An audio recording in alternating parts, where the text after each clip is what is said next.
So one thing you will notice that Harshal and I kind of try to record all the sessions so that when you go back, you can actually listen into it like, hey, I missed that point. I wanted to do re-listen to it. So this will serve typically what it takes about a day for Zoom to bring it up the cloud recorded session so that you can download it and see it. But Harshal will send you the details about that later. But the key aspect is when we kind of went about 8 years ago to set up this course and curriculum, the goal we had is not to give an academic education. Where we wanted to do it is essentially get you up to day-to-day skills of what you will be doing it in a real life when you get into that field. Harshal and I have been in the industry for 25 plus years. Both of us has been on both sides of the table, where we've been kind of in the initial part as we started our journey, we knew that. And then on the back end, we've been kind of it's talking and reviewing and interviewing a lot of people to get inducted into our teams. I had at one point a very large team globally that I used to manage it. So one of the key things that we started looking at it, and I had an experience, as Harshal mentioned, also teaching at Franklin. And one of the common things we wanted to do is get something which is more useful. So what you're going to see in this course, as Harshal mentioned, it's not going to be theoretical. You will feel like first two sessions that it's a lecture. Part of the reason is I want to set the foundation to everybody so that you know the framework of what the computer software is and how it gets built. But then once we have that framework, you're going to see it's probably half an hour here or there is what we will be talking about, introducing new topic, but everything will be hands-on. So the key focus where we did when we build the course is to make sure you get an exposure to real life projects, in addition to the test tools, as well as understanding the background knowledge of what it means to be software testing. So that's going to be our key goal. Another aspects that both he and I it's going to try to do it is we want to make it as more interactive section. So when you have a question, raise your hand, tell the question. Chances that if you have those questions in your mind, probably a few others in the class have the similar question in the mind. So there's no question, as I say to my kids, there's nothing called a stupid questions, right? Part of the reason why you are here is to learn it. And if you don't ask a question here, you're probably not going to ask a question when you go in the real world working it. So feel comfortable asking those questions as you go through it. In terms of logistics, Harshal mentioned that it's Saturdays and the Sunday session, we typically focus on talking and learning the new concepts. And then Thursday session, we kind of focus on, let's be a question and answer. Let's look at it, what project work, what are the artifacts that you produce as we go through it, so that we can review it and question about it. What Harshal mentioned, it's about the hardware. So at the end of every session, you will get some sort of things to learn that we anticipate you to catch it up. Because when you look at it, the 60-odd hours that we'll place in the classroom, it's just the beginning. Right? The more the work you will do it, the more effective you will be in practicing those skills. Right? And the statistics and the data shows that if you don't practice those skills, 90% of that knowledge gets lost within 3 months. So approach it with, hey, I need to learn it. I'm going to experiment it. Now, I heard a lot of you are busy, right? We probably have families, brothers, sisters, parents, kids, friends. So think about this thing is also one of your priorities.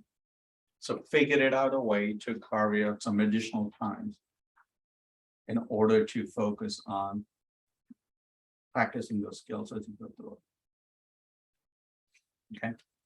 And Harshal said about 4 to 5 hours. It depends on what you want to do, right? You can spend as much hours, or at minimum, you can spend 4 or 5 hours to catch up on those skills, refreshing those skills. Okay.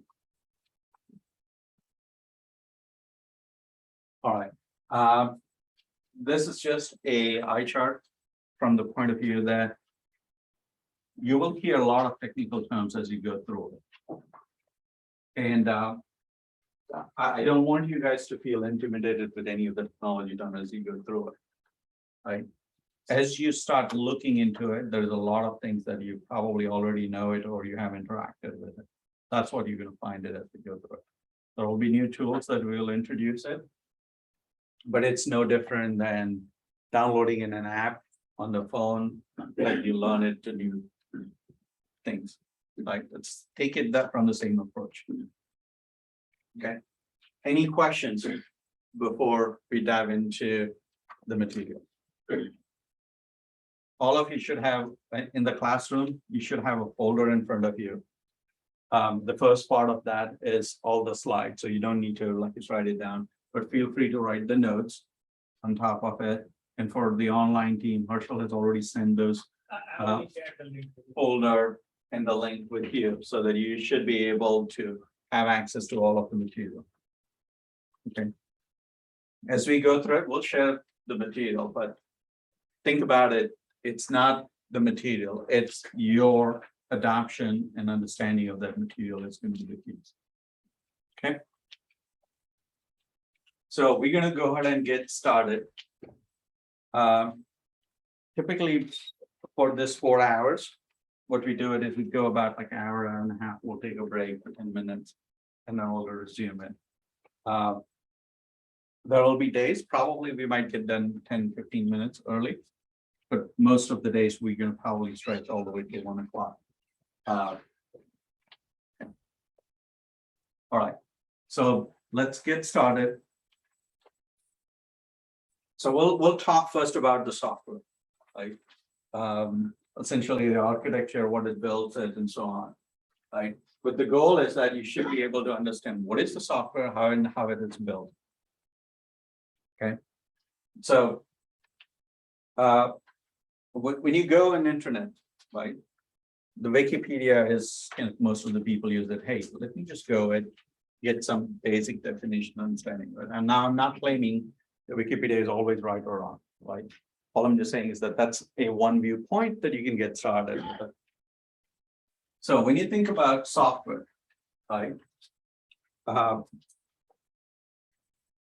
The way Wikipedia defines and the way most of the scientists will define that software is nothing but a sets of instructions that you feed it to machines so that it can perform the task that you're anticipating it to perform. Okay. So again, there are specific, they talk about it, right? It's different from a firmware, and we'll talk about in a minute what each means. But think of it, anything that needs to be true, right? A couple of you mentioned it, that like if you're doing it in auto, you want to run the business. All of those things are nothing but at some point you want to utilize more than a human power to utilize it, some sort of an automation to do things faster than what you anticipated, or better and quicker than what you want to do. And that's all software does. Okay. So why even bother learning about software?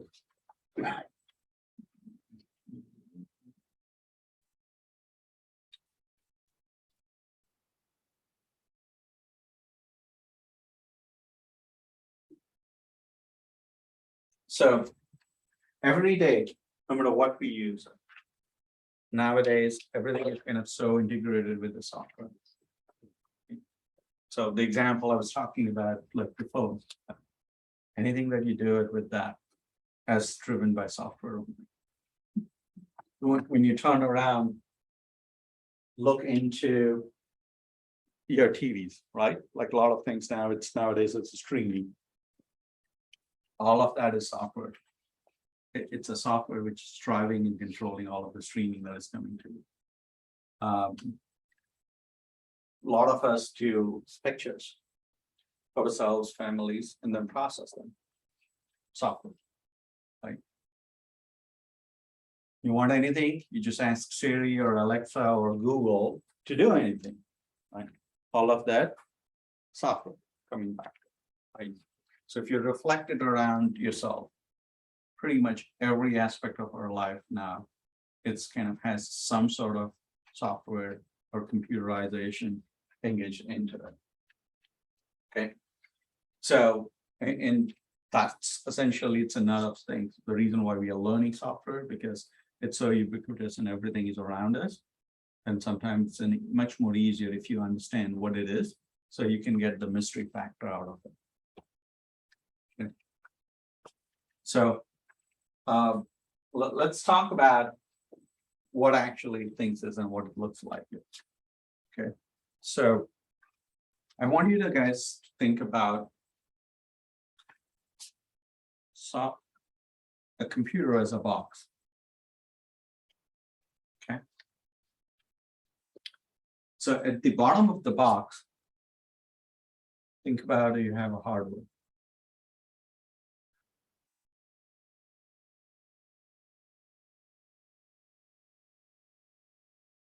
Okay, so hardware is actual physical thing that I touch. So when I take a phone as a computer, right, it's everything that I can touch it. That's a hardware. Okay, which has your memory, which has your processor, which has your disk, right? Whatever the speakers, microphones, the video cameras, all of that thing is a hardware. Okay. Typically on top of hardware, you have something known as an operating system.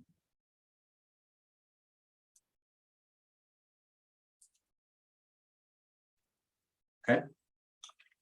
So most of the people in the room and online here are either use Apple device or an Android device, right, for your phone.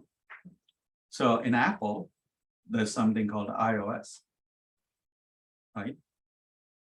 And if you're using Samsung, Motorola, Google devices, there's something called an Android operating system, right? The purpose of that operating system is to interact with the hardware and control the hardware. Okay. And the way it does it is that something called a firmware. Okay. And we'll talk a little bit in a moment about it. But all of the hardware is controlled through the operating system. And the notion is that without that, it doesn't know how to send the instructions or signals to the hardware, or how to interpret the signal that's coming back from the hardware. Right? So no matter what you do it, you will always need an operating system to make, right? So you can't have an Apple device without an iOS. You can't have a Samsung device without the Android. Okay? That's something that you always have to have. Same thing with if you're like it's using a laptop.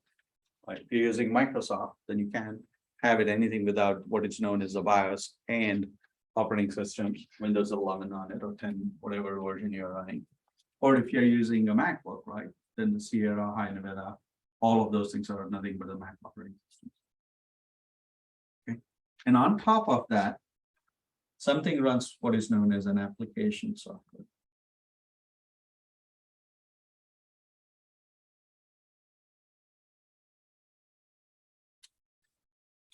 So application softwares are the ones that essentially are focused on doing more productivity. Okay. So, for example, if you take a picture from the phone, right? You have in a photo app. You're checking an email. That is an email app.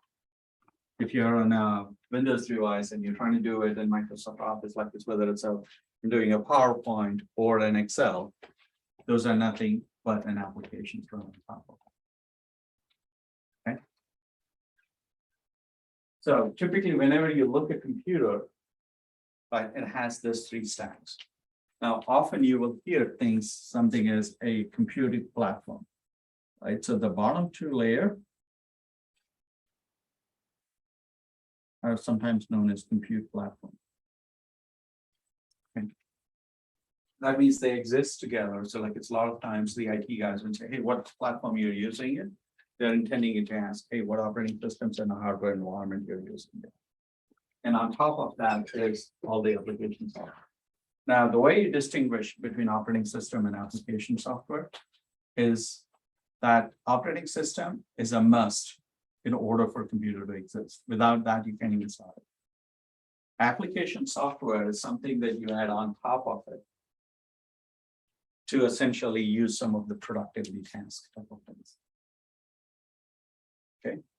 And when you look at it underneath the hood of the computer, application software always communicates back and forth only to the operating system. It never communicates with the hardware. Okay. And the operating systems always communicates with their hardware through something known as a firmware. Okay. So whenever you have any hardware, along with that, they will have something called as EEPROM if we go into the software and engineering world. But it will have some sort of chip which will already has some predetermined instructions, which essentially controls all of the hardware.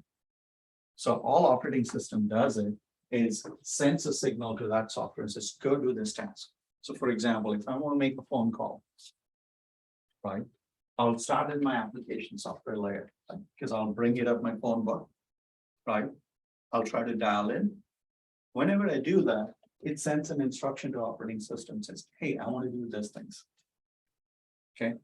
Operating system then takes that, converts into the firmware instructions. And again, this firmware is always specific to the hardware which it's running. It's not something that you can use commonly across the multiple hardware.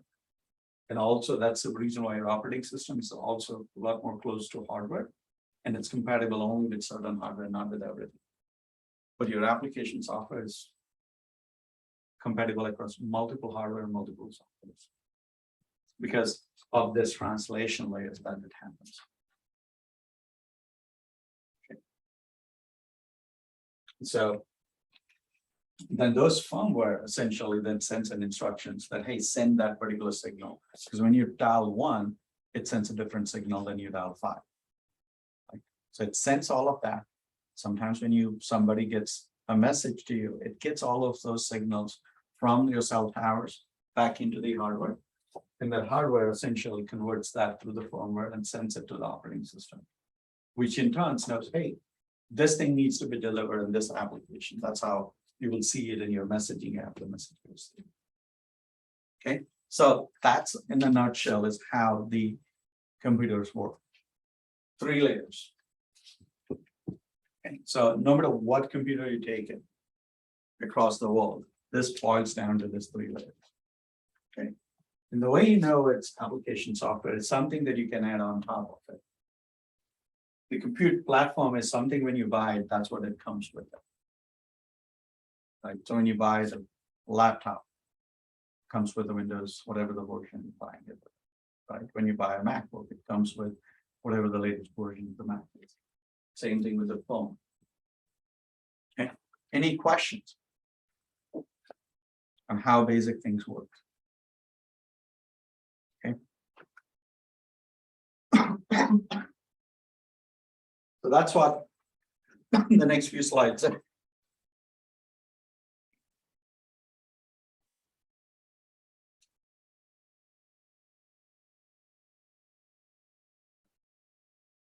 So that's what the next 2 sets of slides are. Is the operating system that I talked about, a lot of times also known as a system software. Okay, so whether it's a Linux, Windows, Mac, whatever it is. Okay.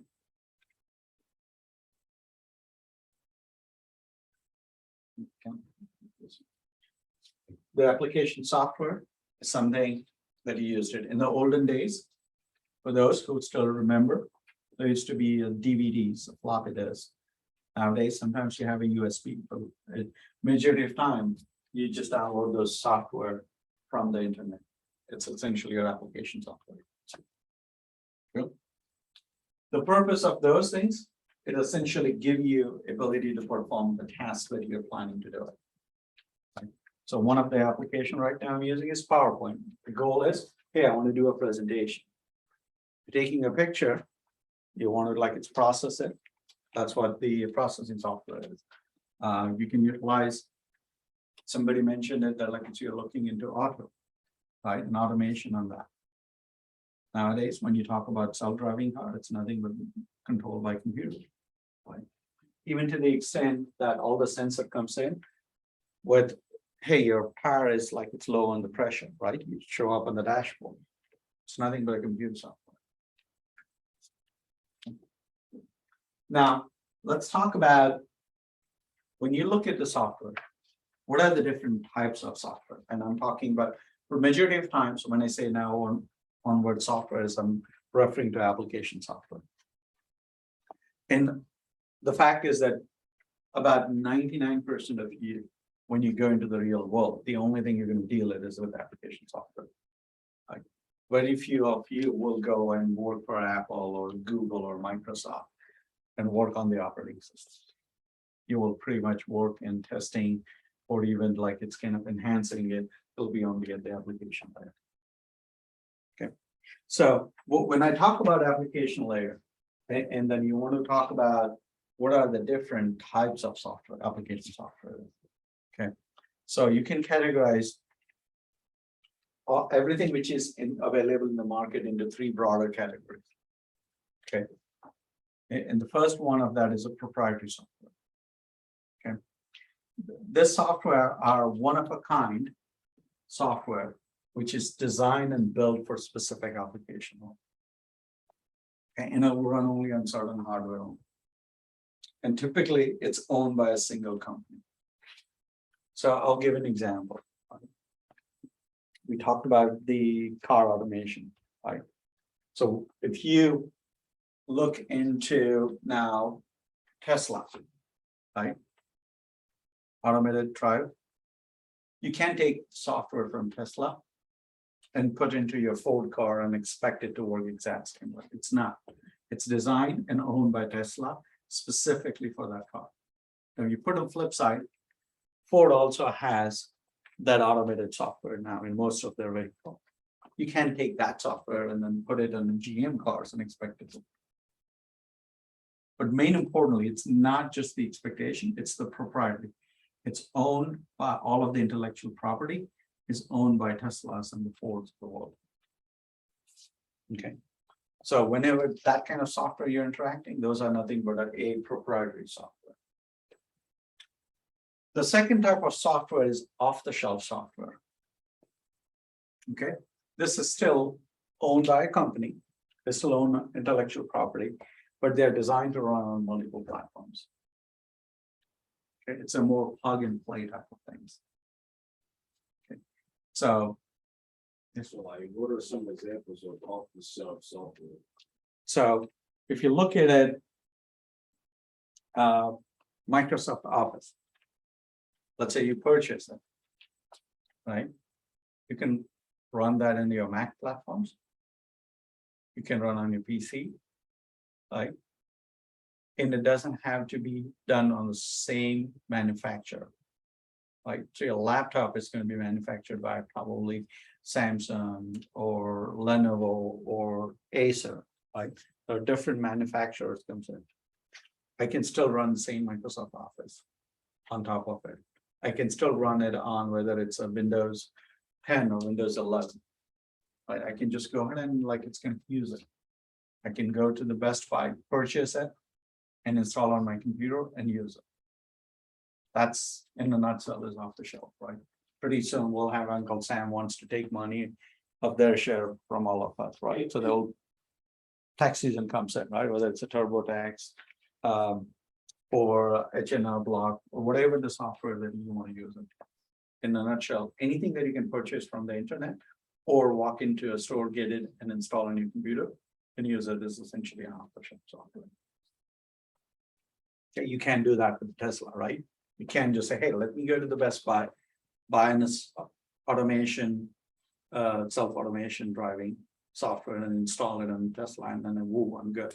It doesn't work that way, right? So that's the key difference between the proprietary versus off-the-shelf software. It's good with that? All right. Then there is a third category of software, a lot of times known as open source software. Okay, the difference is for the first two, you will have to fork out money to get that. Because there is an intellectual property and everything is set up with specific businesses. Like whether it's a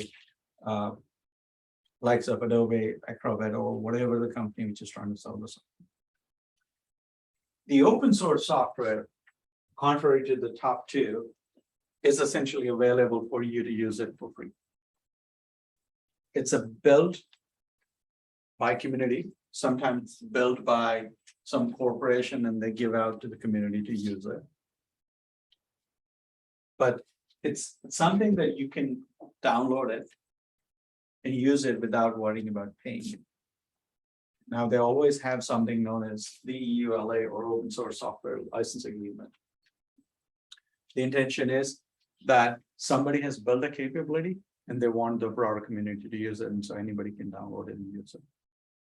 Okay, for example, Android operating system, it's an open source software. You can download the Android, you can customize for whatever you want it and install it, and it's still free. The only restriction that they do it is they don't expect you to say, hey, I'm going to take that software, going to modify a little bit and start selling it to the people and make profit. So those are the kind of things that open source prevents technically you from doing it.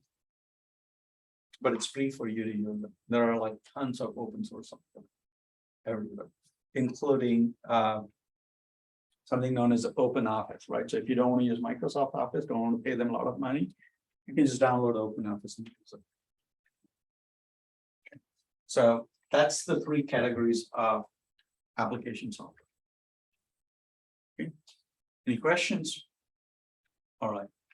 So when you look at all of the software, categorize, doesn't matter whether it's an open source or whether it's a off-the-shelf or proprietary software.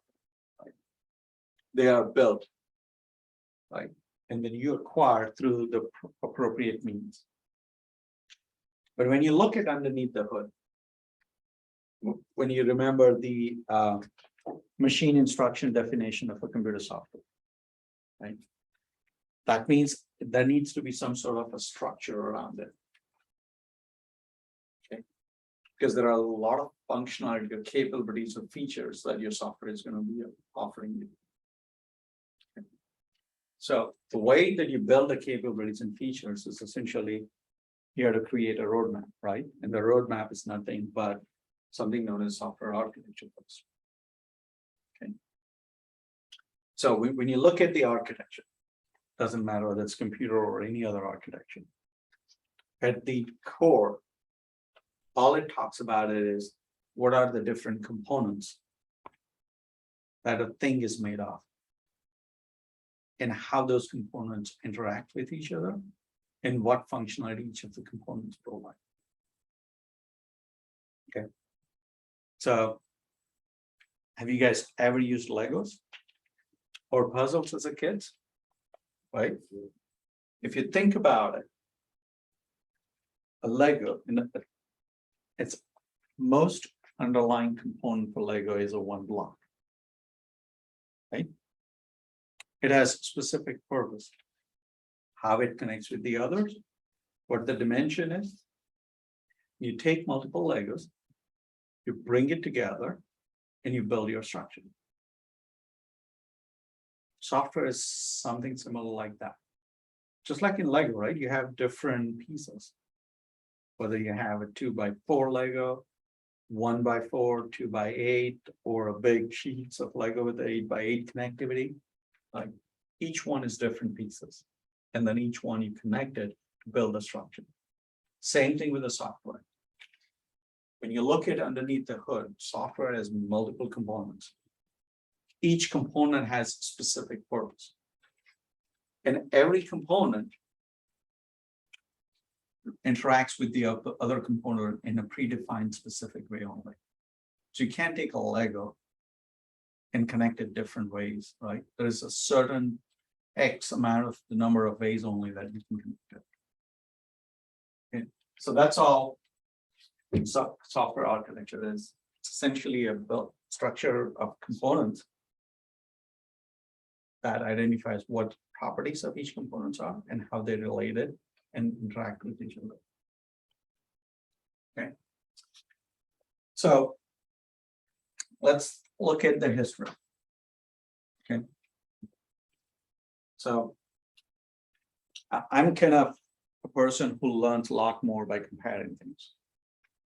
Okay. So when I look at it, I'm trying to learn something new, I always look at it, what I know, and can I compare that to something that I'm trying to learn? And that works very well for me. So I like to, it's whenever I'm talking about it, I like to give the example so that I can relate it, what I'm trying to talk about. So think about software. You can think it about the way the humans have evolved it, the structure that they've built it to live, right? So houses. So when you look at it from 5,000 years ago to now, the way the human structures are built is kind of evolved over the time, right?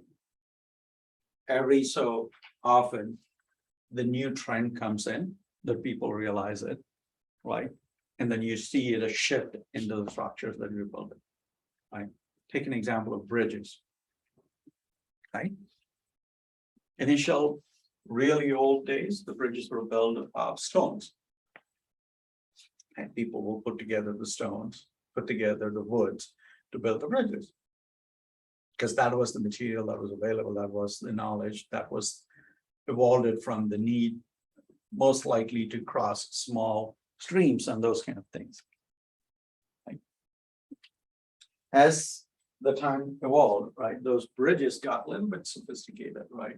Instead of just building a small bridge that goes across just a stream, people started building the bridges, which has steels or irons and the concretes and the stones together to start forming it. Right? Versus nowadays, when you see the bridges, they are very ultra high tech and modern, right? It's a suspension steel. It's kind of all the weights are calculated based on how much traffic you're going to get it, what speed you're going to get it, how many things going to come in, what is the wind going to factor it into it, right? What will be the various elements of the weather it's going to corrode that particular bridge, and it's built based on that. Same thing with the houses, right? Middle houses initially start with the mud brick, or even before that, it starts people living into the caves, then get into the muds, then got into the wooden lots. Then it started evolving it into more concrete and bricks and so on. But a lot of times now it's a lot of prefabricated houses that you can start building and living. So you can start seeing an evolution as we grow it, as we know more about it, things evolve. Same thing in the software world. Originally started in mid-90s, or mid-19th century. Like, so when you start talking about 20th centuries, I get always this wrong. 1930s, 1940s is the time when you started the first commercial, more or less, kind of computers coming into the place. Right. So let's talk about it from that day to today's world, how those software architecture has evolved to build software. Yeah. Now, that doesn't mean one is right or one is wrong, right? It's just like it's when you evolve it in the bridge, right? When you're trying to build a bridge, it doesn't mean only one way you can build it. You can build multiple ways, but you look at it based on what is the need and what is the purpose, what is the cost. Based on that, that's what you build a bridge. Same thing with the software world. So the very first generation of computers, when they came out, the application software that was built on top of it was more monolithic. So it was kind of like a single bundle. Okay. So when you think about it, it's all of the data and all of the code was built together. Okay. How many of you actually here like science? I'm kind of science buff. I always kind of look at it back into the history, like it's a movie around sciences as well as movie around the universe. So one of the movie that I would recommend, if you're interested in that, is Enigma. Have you guys, anyone of you seen Enigma? Okay, so that movie talks about how the computer was used during Second World War to break the codes that the German army was using it, so that the Allied forces can understand it. What are the secret instruction that has been kind of sent from one station to another station between all of the German forces. Okay, so that essentially movie talks about a computer that was built in the UK to decipher all those kind of encrypted codes. Okay, and the goal was the Nazis were changing that code every 24 hours. So you had only 24 hours to essentially decipher the code, decipher the instructions. And if you don't do them that much, then it's a useless, because the next day it starts completely separate. Okay. So there was a gentleman called Alex Turing, who was a British scientist, who was building that. Right. So he's still considered as one of the pioneer figure in the computer software industry. He ran what is known as the state transition machines. That's what goes into all of the hardware and the software development around it. But the intention is you will get a code every day or a coded message. You will actually walk up to the room where all of the computer equipments were housed, right? Which most of them were the mechanical gears in those days. They take it, they feed the information into that. They have to, actually, somebody has to go and physically feed that before they will run it. And at the end of that, there will be possibilities of here's what that message could mean it comes out. Okay, so all that was the data was fed into it with all of the machinery, which is a code that says, hey, when I do this, this is a possibility. When I do this, this is a possibility type of code. And then all of that thing was housed in a single unit.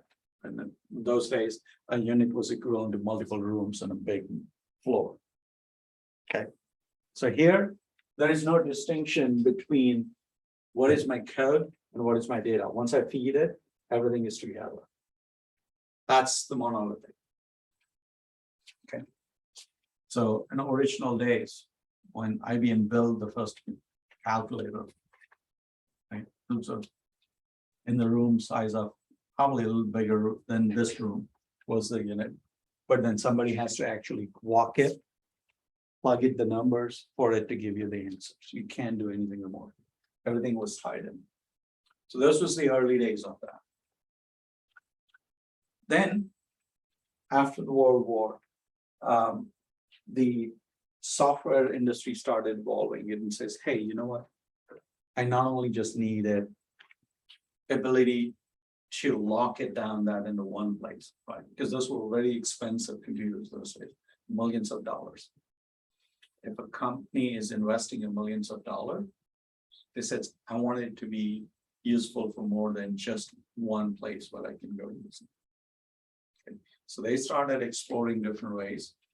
And one of the ways that evolved out of that was known as a client server programming or client server architecture. Okay. The intention there was still I have a core computing or code locked in one place, but I'll get the information or data from the different entry points instead of just one place. So they took that code and says, this is where my core of computing is going to reside. And then I'm going to have multiple places where I'm going to put the in terminal, where people will provide the input. And I'll take those input and pipe it into the server so that more than one sets of user can utilize that at the same time, because it's an expensive investment. Also, it enabled now to break it down more from a very, very large compute application only to now I can start doing a little bit more than a larger application. So that's where most of the early computers like banking and insurance architecture started coming into. Okay. I'm pretty sure most of you have never seen a green terminal. Right, it's kind of one of the old days, like people like me who has worked on the green terminal. Herschel is laughing at. Yeah, I've seen the green terminal, I've seen the card input going into the mainframes in my early days of software career. But if you look at a lot of old movies, right, you will see in the bankers, there's a big terminal, which is kind of a green screen, like it's 80 by 25 characters screen. That's what they will enter the input, and I'll go back. Now, when this architecture evolved, I want you to think about it, the complexity gets evolved too, right? So whenever you keep something simple, it's much more easier to comprehend. But the moment you start making it a little bit more complex, it's tougher to validate and make sure it works as expected. Right? So when you take a small Lego piece, it's an easier, right? You know, hey, it's going to connect fine or not.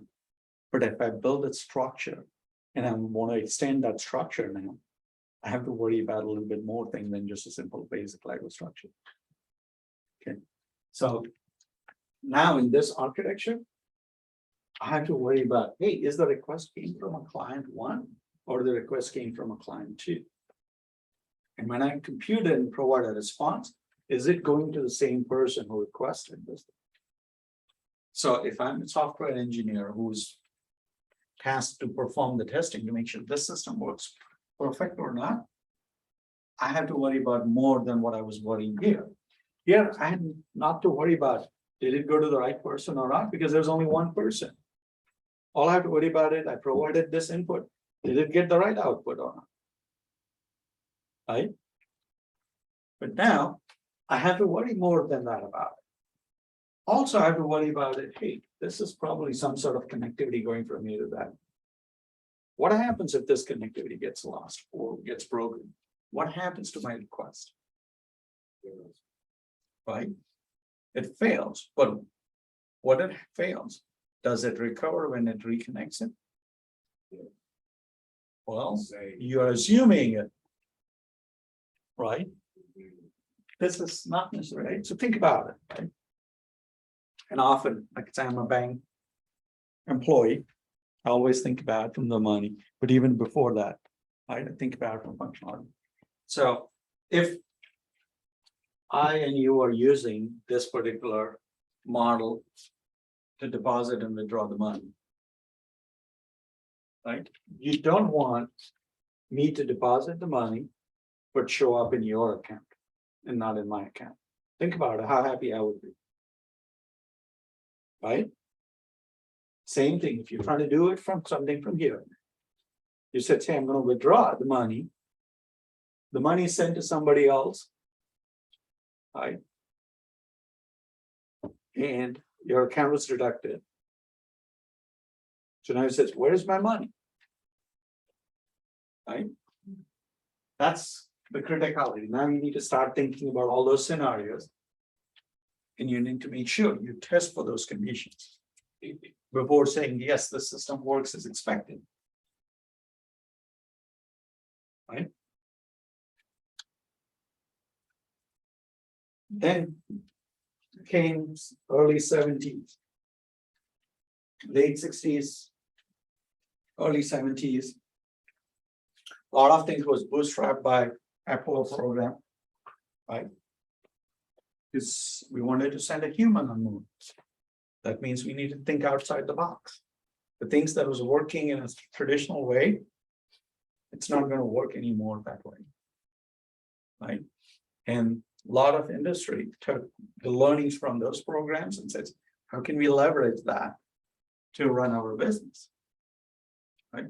So they started looking into things and then started thinking about it and looked at it as we use more and more applications on the computers, they started realizing it. There are two elements of those applications. There's actual data,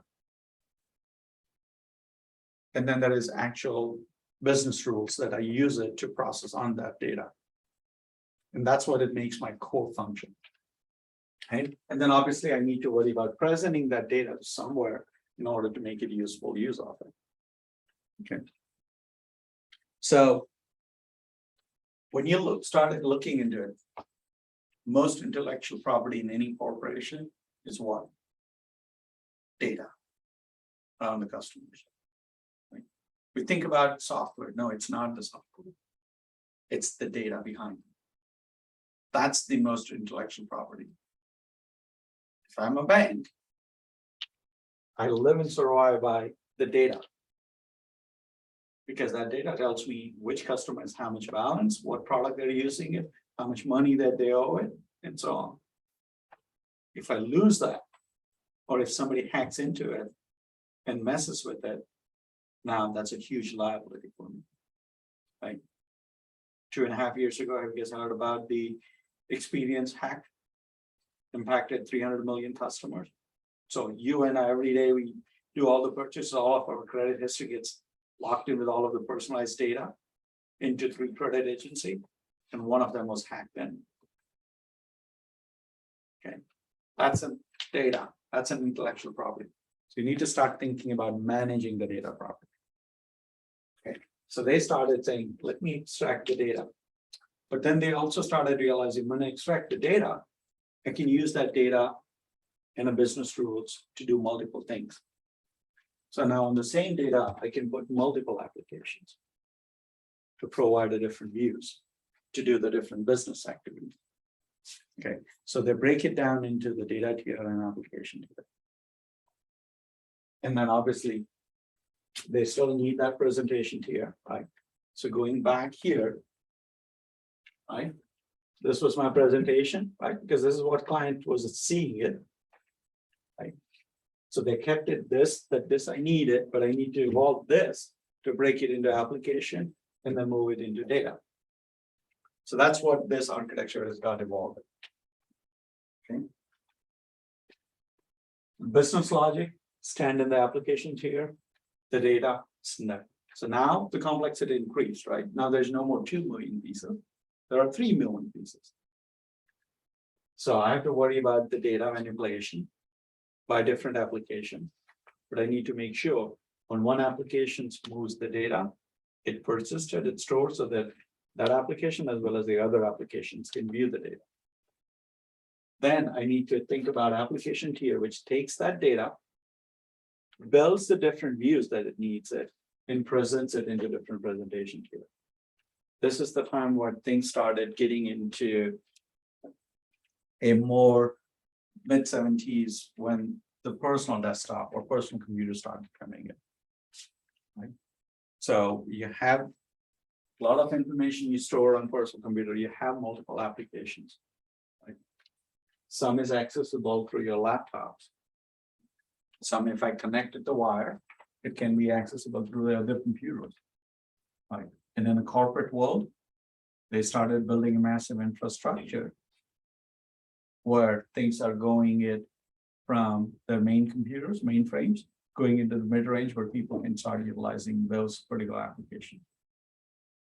So you have to test about all this data here works perfectly with the application. Does it get you still reasonable performance, right? Because you go to the bank and says, hey, I want to withdraw the money, and bank says it takes like 15 minutes to go to your transaction. How many of you will still stick around? Right? So there are other aspects that you need to think about. Then the wonderful thing in the early 90s called internet came along.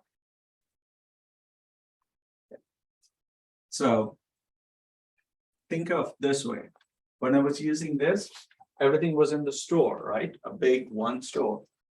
How many people will access the checkout system in the store? Probably 10 checkouts, 15 checkouts, 30 checkouts max, right? So all I have to worry about is, hey, 30 people will access at the same time. So I need to make sure my performance is good for 30 people. The moment the internet came, the whole equation changed. Right? So I don't have 30 people. If I'm in the likes of Amazon, I don't have only 30 people accessing my site. Heck, on the days like Black Friday or now Amazon have something called Prime Day, I have millions of people accessing it. Okay, so I can't plan it for 30 or 40 people's performance and expect that to scale it and work for 1 million people. Right? So I want you to think about one thing. Okay, let me see.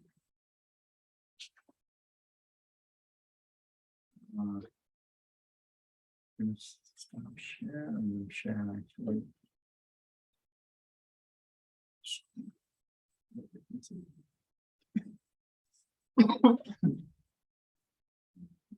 Yes, We can take these with us. yes, that's your notes. You can make whatever notes you want to put it on there.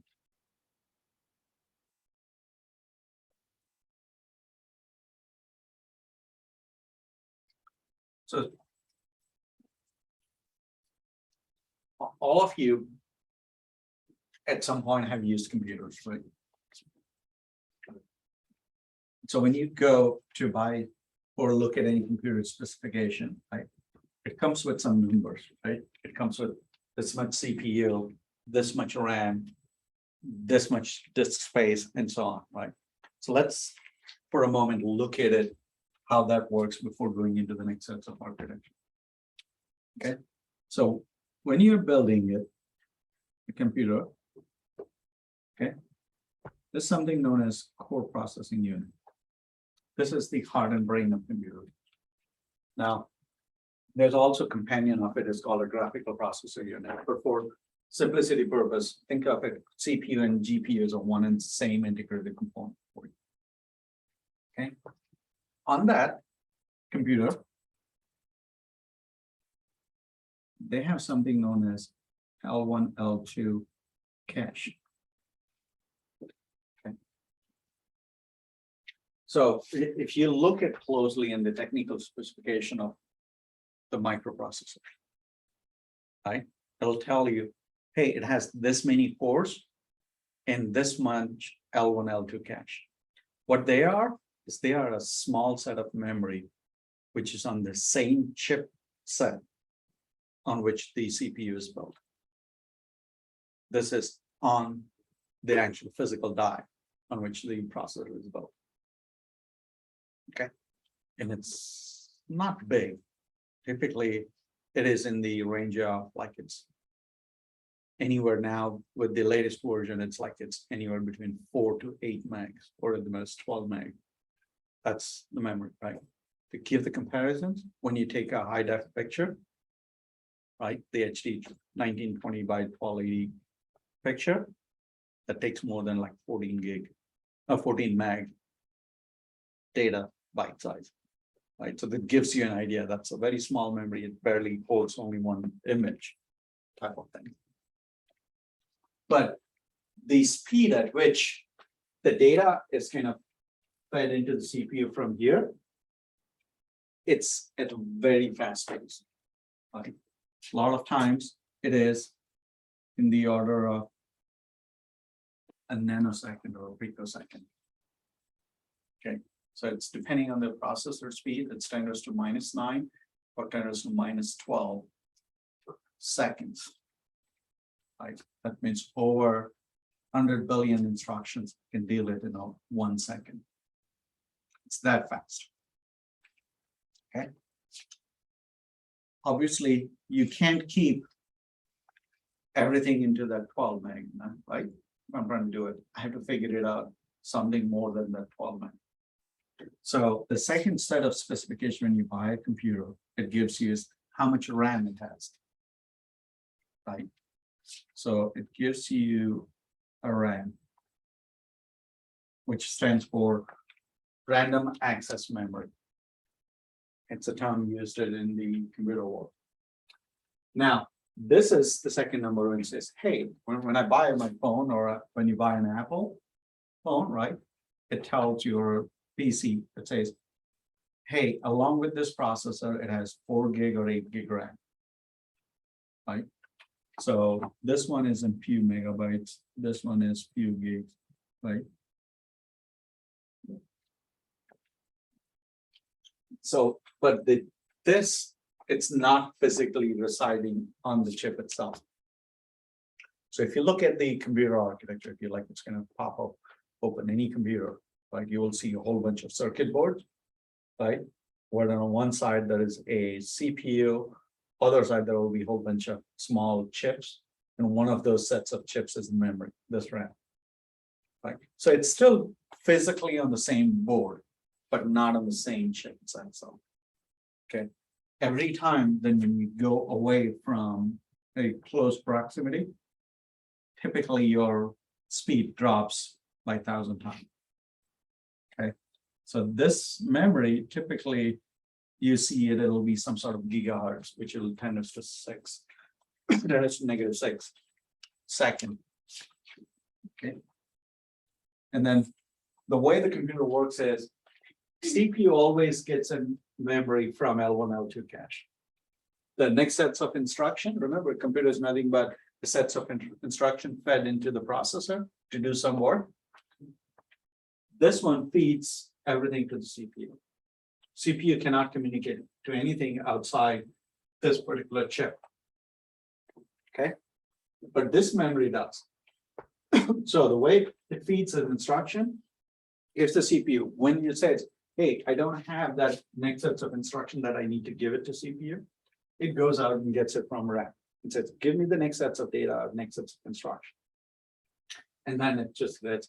So if I'm processing something which is residing in this memory, at best, I can use it as a gigahertz type of thing. It's 10 to minus 6. It cannot go any faster than that. Right? So anything that I need to store in a bigger, it's always going to get start slower because now I need to pull that instructions from there to do it. But the advantage is now I have a little bit bigger memory to play with it, right? Instead of a few megabytes, now I have a few gigabytes. Then the third specification you're going to see it in computer is something known as hard disk. Okay. Now this could be nowadays it's a solid state drives, or in the older days, but still nowadays you still can get it as the magnetic drives, right? The hard disk which gets you, and this runs probably into the measure of terabytes.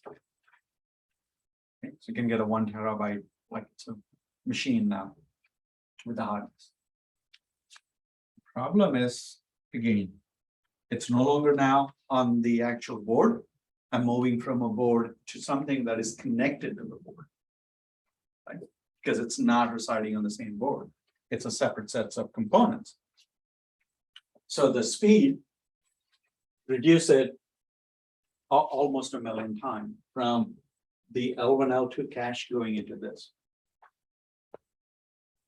Then, a lot of times, you have additional plug-in capability, right? Even sometimes terabyte, if I'm a corporate, right? Like Amazon, and which is capturing all the information about the transaction, and even more, right? I work for a bank and we do it, all of the trading in the NASDAQ, right? Millions of trades happening every second. All of that data is always captured because of the audit and the transactional regulatory requirements, right? So 1 terabytes, I'll be lucky if it lasts for 1 minute. Okay, so they kind of put it something what is known as an optical drive or network drives, right? So you will also have network drives.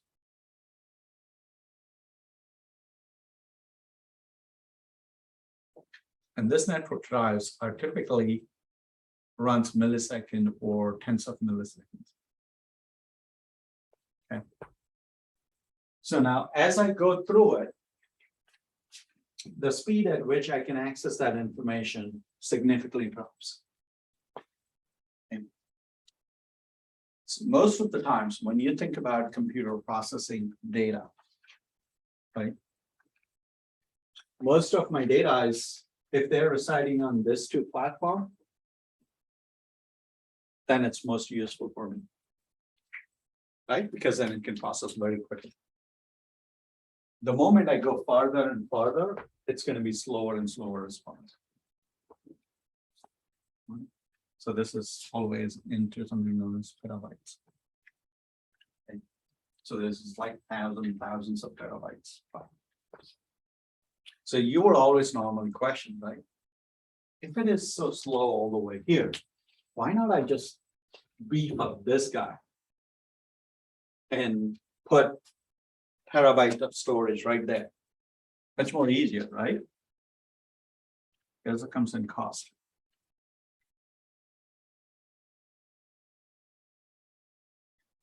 Okay.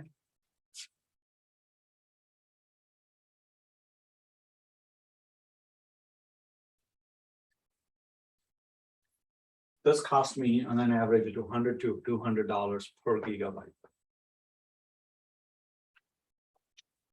This gives me less than a cent per gigabyte cost. If I'm a company and I need to store all of the data, I tend to keep from a cost point of view as low a cost as possible. But also, there is another limitation.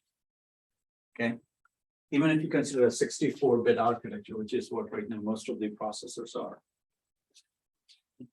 there is only a limitation. I can have it only 32 gigabytes of memory that I can access directly. Anything over than that, I had to go through some translation there. Right? So there is a physical and architectural limitation here that I have to deal with also. But what if I'm like, it's kind of getting us smarter and becoming productive? It says, hey, you know what? As long as every time I need something, it's present here or here, CPU can access it much more faster. And it's not accessing all the multiple gigabytes at the same time. So what if I put a smarter intelligence, says, hey, I'll predict it what I needed next from this layer and move it to this layer. So that when the CPU needs it, it acts really fast. It doesn't have to wait for that instructions to come from here, get all of the data transferred before I can process it. Okay. And literally your CPU waits if it doesn't have the data. It just goes an empty cycle. It just waits, doesn't do any processing till actually the data is pulled from that appropriate layer back into L1, L2. So you're going to start seeing it's a lot more slowness in your process. Now think about Amazon, a Black Friday. 10 million people are accessing at the same time. If I have a computer where I'm trying to do the data here, it's very hard for me to maintain all of those accounts active in the RAM memory, right? Because the second tier memory, because I will need so much memory that I cannot get architecturally. So they started looking into it and says, okay, now what can we do to essentially make my data tier more effective? So that once they need something, it's in the first two layers of memory and not in the hard disk or that. So that's what the next set of architecture came in as a multi-tier application. Okay, because of the internet. And internet had twofold impact on the computing.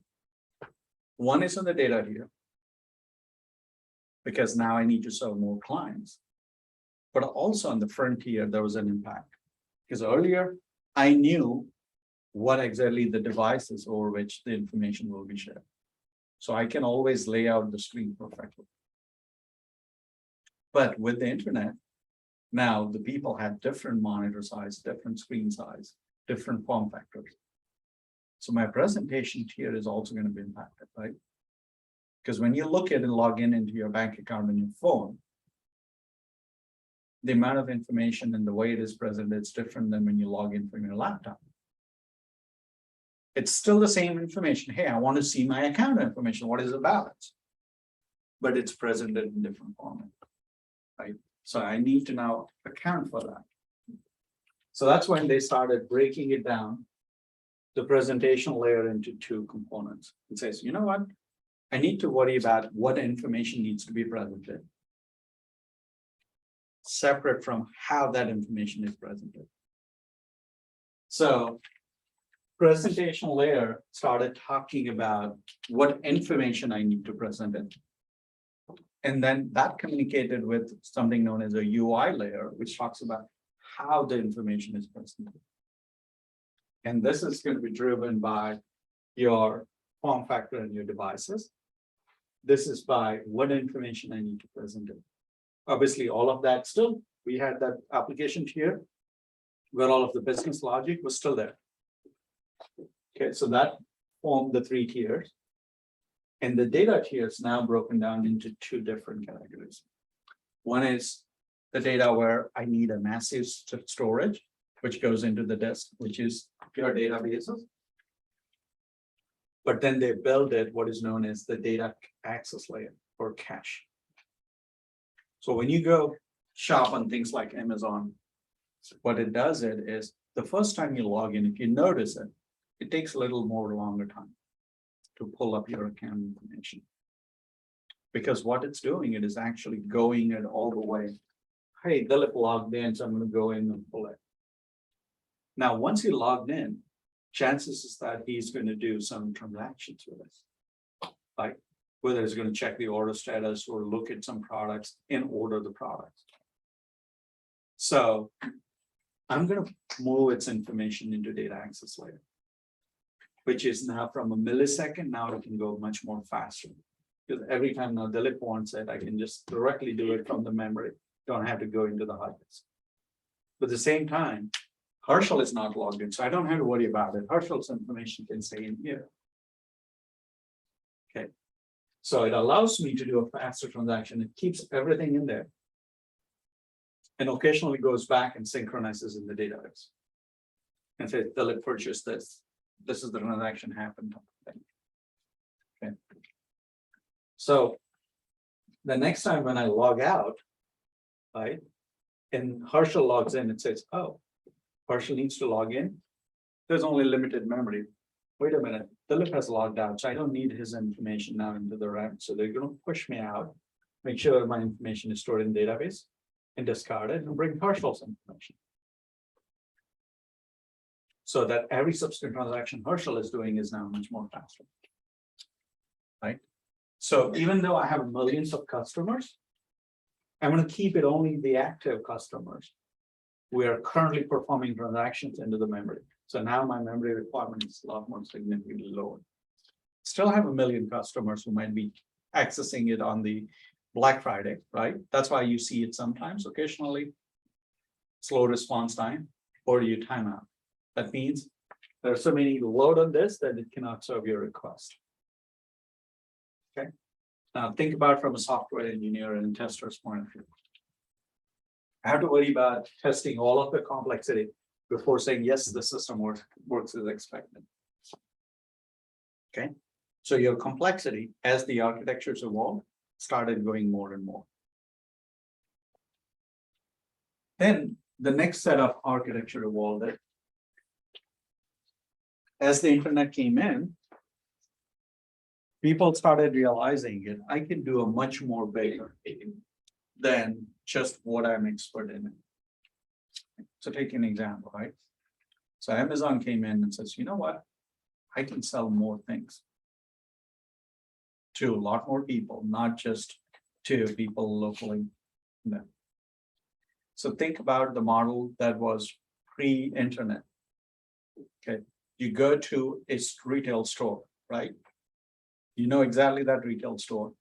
That retail store probably knows where my location is, and they have a deal with some sort of either MasterCard or a Visa or some bank where they are hosting their account. All they have to worry about it is the cash coming in, people putting it goes in there. Or the credit card comes in, it's given by local bank only, so it swipes it in.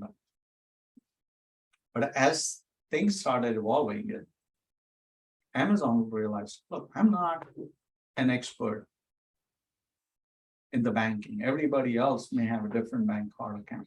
I can't every time go and validate everything that is this a valid credit card that they're providing to me. And I get the transaction. It says, but you know what? MasterCard and the Visa has built a great network for all of those merchants. What if I just tap into them? Oh, wait, but my customer is waiting. They are in the middle of the transactions. I can go and says, okay, go do your payment into this other site, get that token and come back, right? So I need to essentially integrate that particular provider into my flow so that customers don't have to hop in from one place to another place to do it. By the way, once they purchase the item, that needs to be shipped. And they want to know it where the item is shipped. Right? And I need to give it to UPS or FedEx or DHL. Here is the item, here is the printed material, go ship it.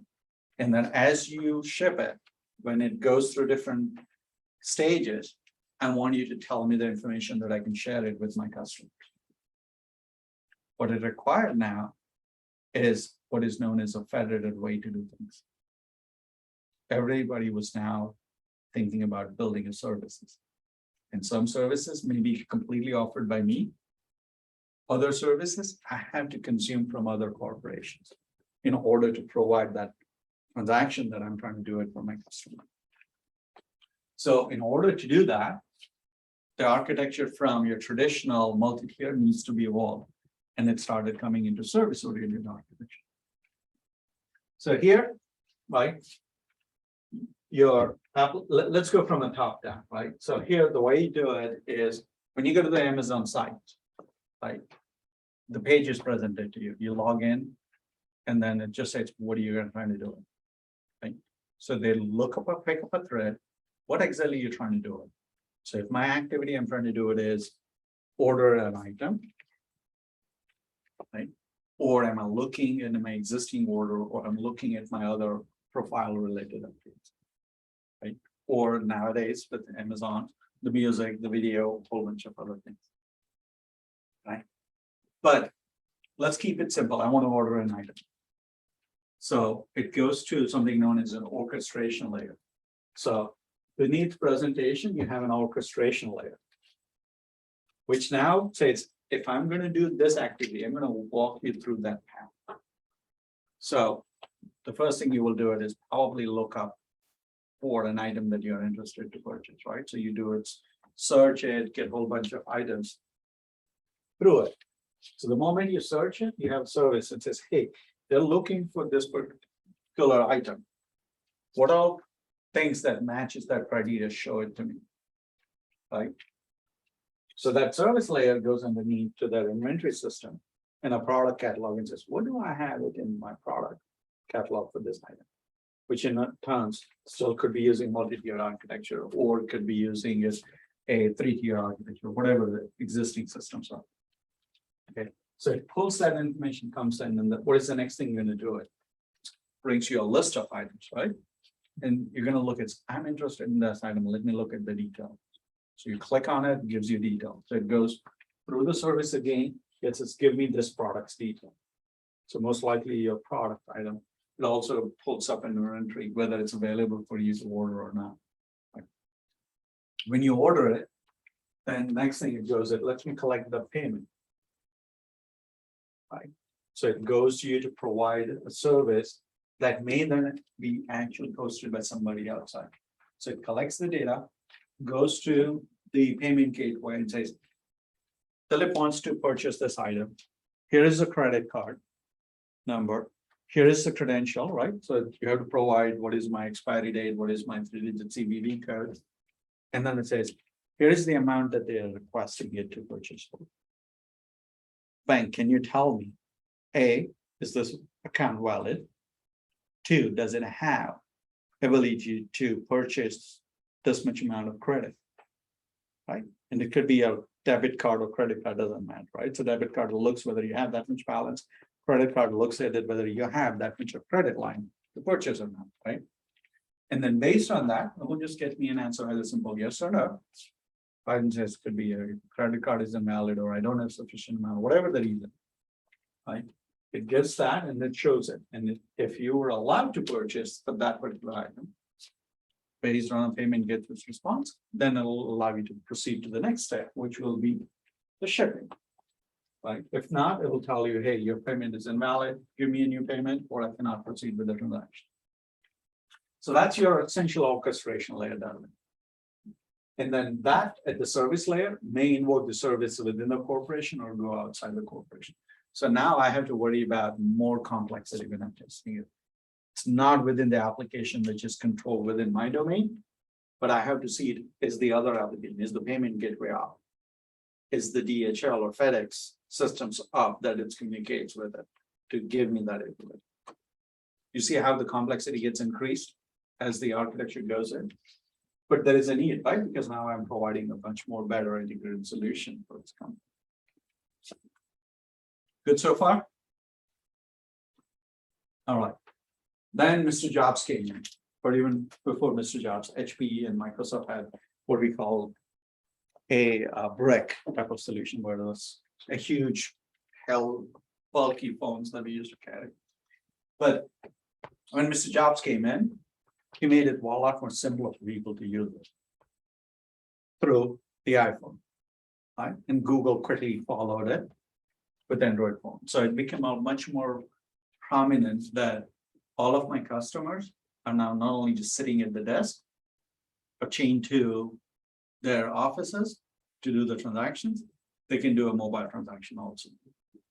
Now, mobile brings a completely different nuances into the system. Think about it. I'm driving over I-70 and I'm driving past Midwest. Chances that I'm not going to have full 5G connection. Chances that over the highway, there will be a blind spots where my transaction or my connectivity is going to be dropped. Right? So now I have to worry about it. What happens when things goes in and out from the connectivity point of view? Certain things are easier, right? Like it's kind of email. It's not that much sensitive. As soon as you connect it, I'll give you, here is the data. Wait, but I now have to worry about when you lost the connectivity, how much data I gave it to you?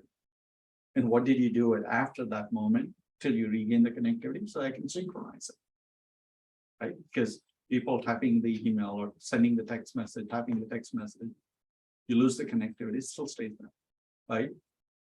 And if you gain a connectivity within certain specified time, it tries to resend, right? Or tries, so now I have to worry about synchronizing and knowing when I was connected last time, what data I had it, and give me everything that happened since that. But it can be just one way, right? It has to be bi-direction. What happened in your device since that point that I need to synchronize. And whatever happened in the service provider was providing that particular email or transactions, I need to give it to you. I also need to deal with it. What if there are certain sensitive transactions? I was in the middle of executing a trade and I lost the connectivity and it lapsed the time. Do I continue with that trade? Or do I pause it, right? I have to start thinking about those scenarios, those requirements that I need to test now. So I need to test the device and I need to test the service to make sure everything works as a single unit for the system. Right? So the complexity increases. So that brings it the architecture as of today. Right? So you can see it from monolithic, how you evolved it to the current architecture. But a lot of companies have made investment along the way, right? Companies is not going to throw everything overnight and says everybody's going to use this. So as a software engineer and a quality assurance person, you're going to be probably interacting with systems that were built in a different era, right? I think most of you are probably going to go till this layer. Very few of you will ever deal with a client server or monolithic.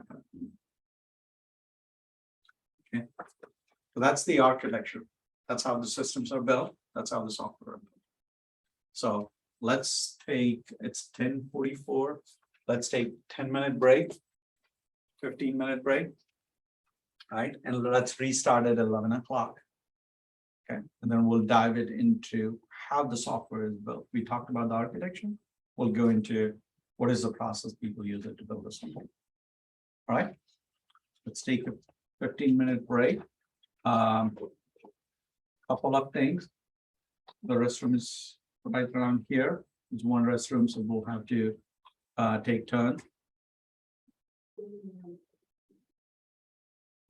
All right. So let's get started from where we left.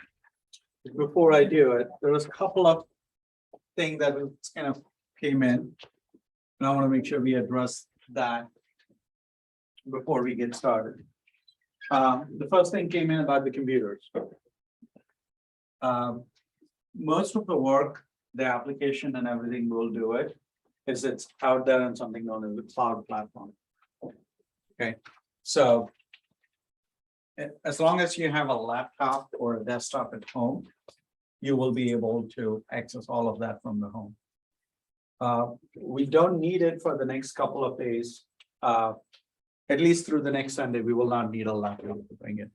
But next Sunday onwards, what I would recommend is bring your laptop.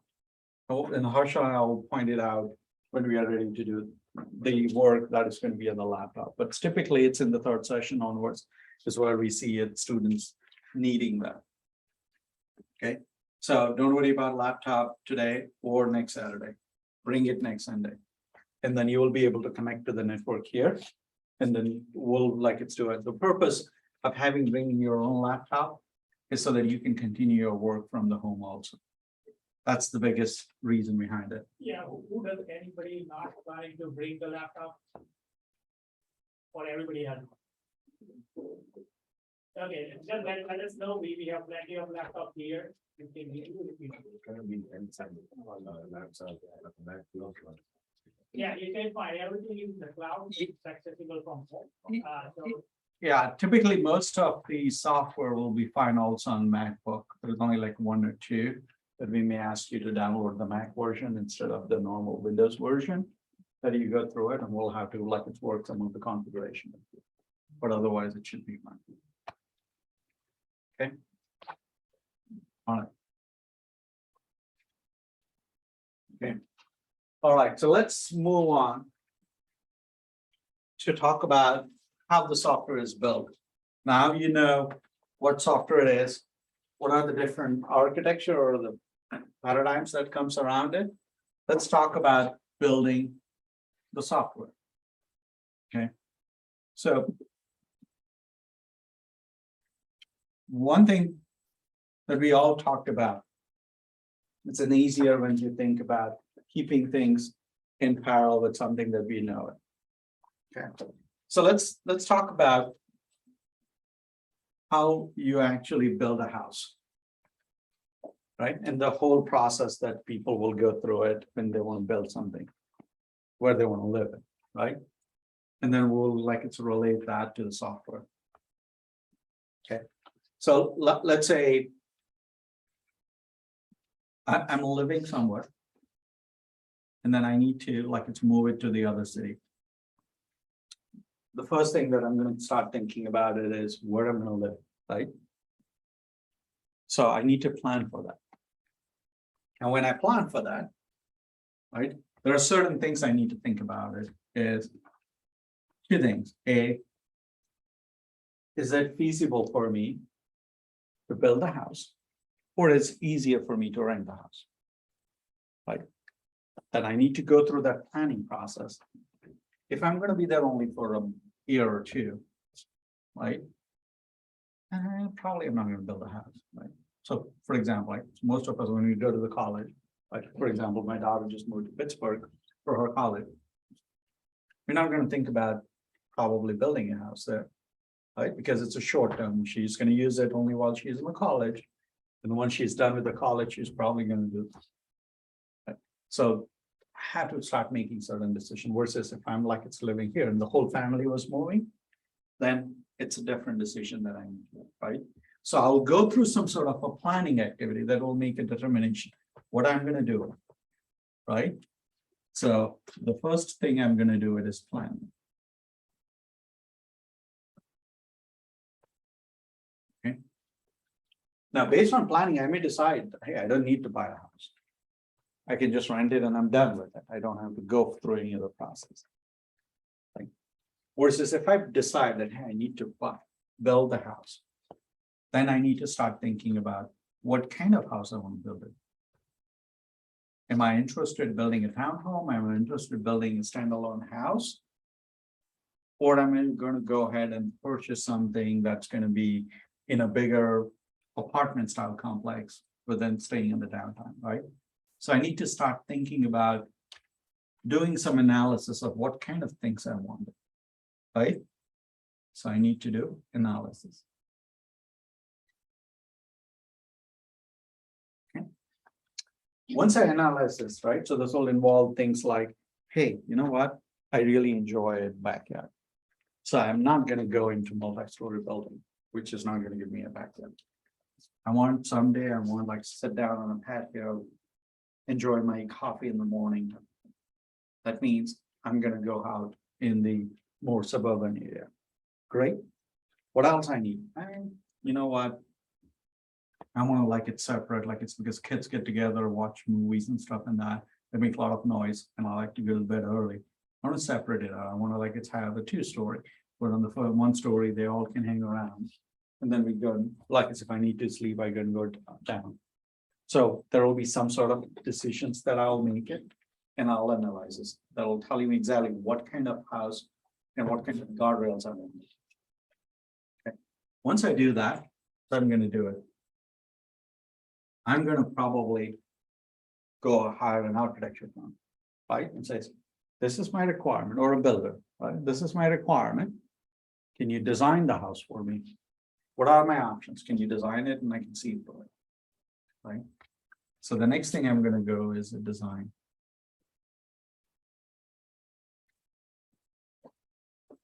That means I'm gonna say it's, hey, it's a 2-story architecture. Here is how the foundation, here's the type of basement I'm gonna do it.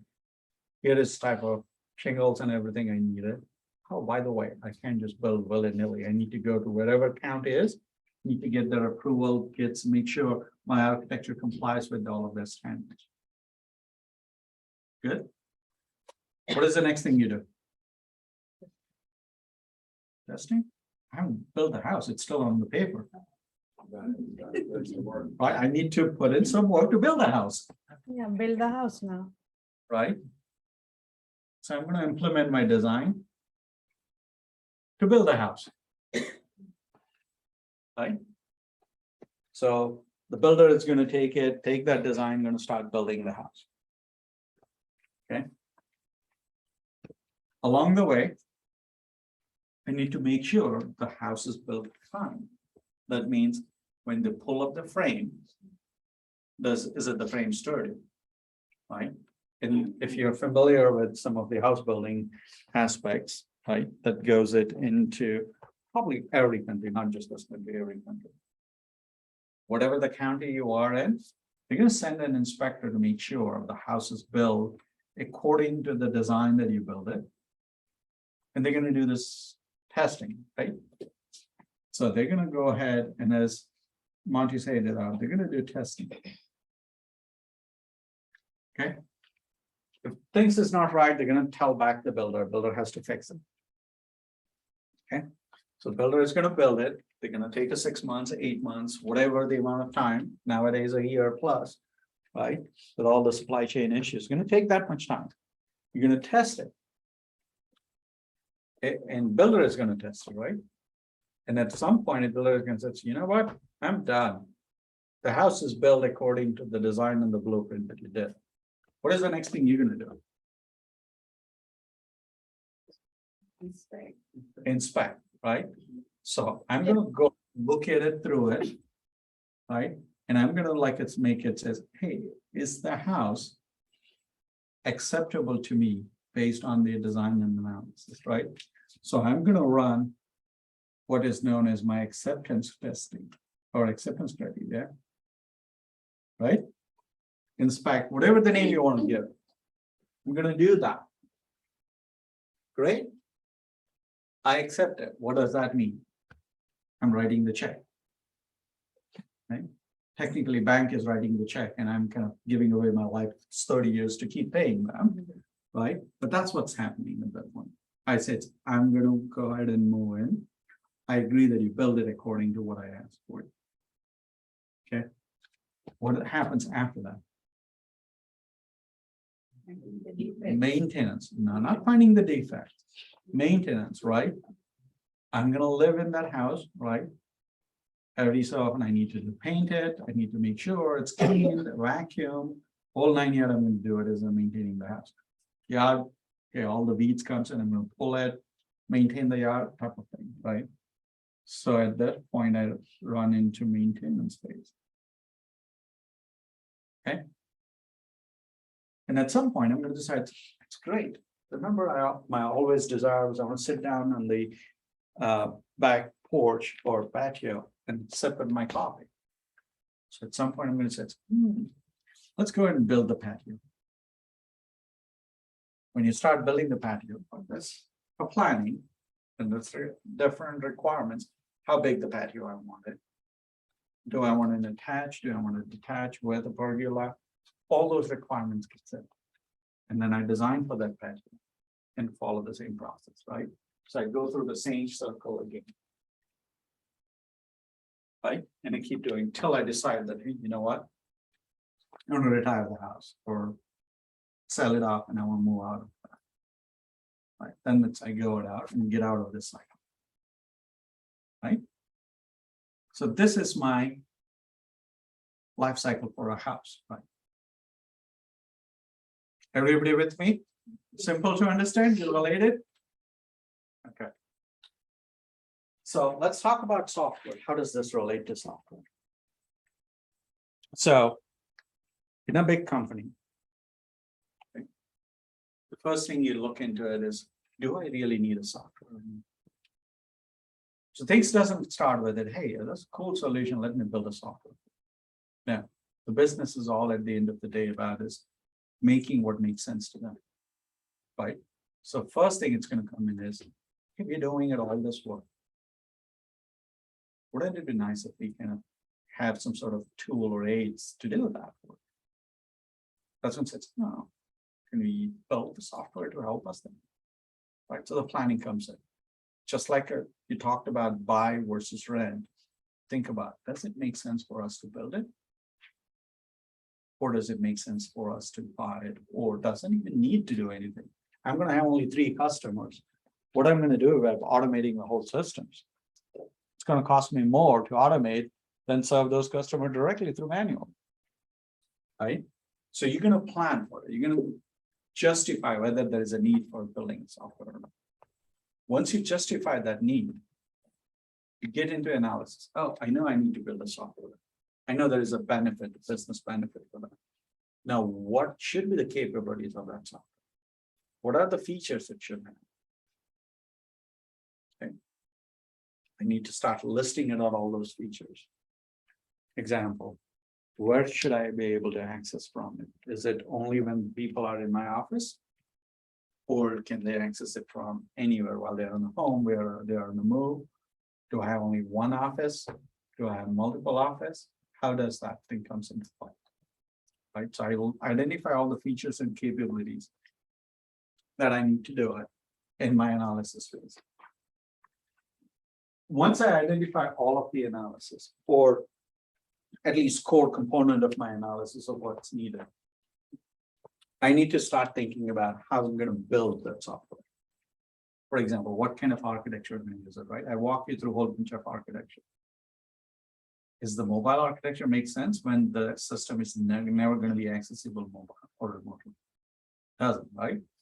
So you need to identify what is more suitable architecture based on what is the requirements, or based on what the vision is. This is where I want software. I need to make sure I build using this kind of architecture. Okay. So that's when the design phase comes in, kicks in. Once I do it, design, I understand what are the components, what are the capabilities of each of the components going to do it. Then I'm going to go into the implementation or construction phase. I'm going to build the software, and as I build it, I'm going to do some testing, right? Go back and forth till I feel confident that yes, software is ready to the point where the analysis of the feature and the design aspects that I have laid out. At that point, then I go from the testing to say, okay, let me give it to the business guys. Have it go for a spin, make sure it's working as they expected. Right? So it goes into acceptance phase. And once they said, yeah, it's good, let's ship it out into production so that we can start using it. They start using it, and as they start using it, this is where the bugs comes in, right? Hey, it doesn't need it.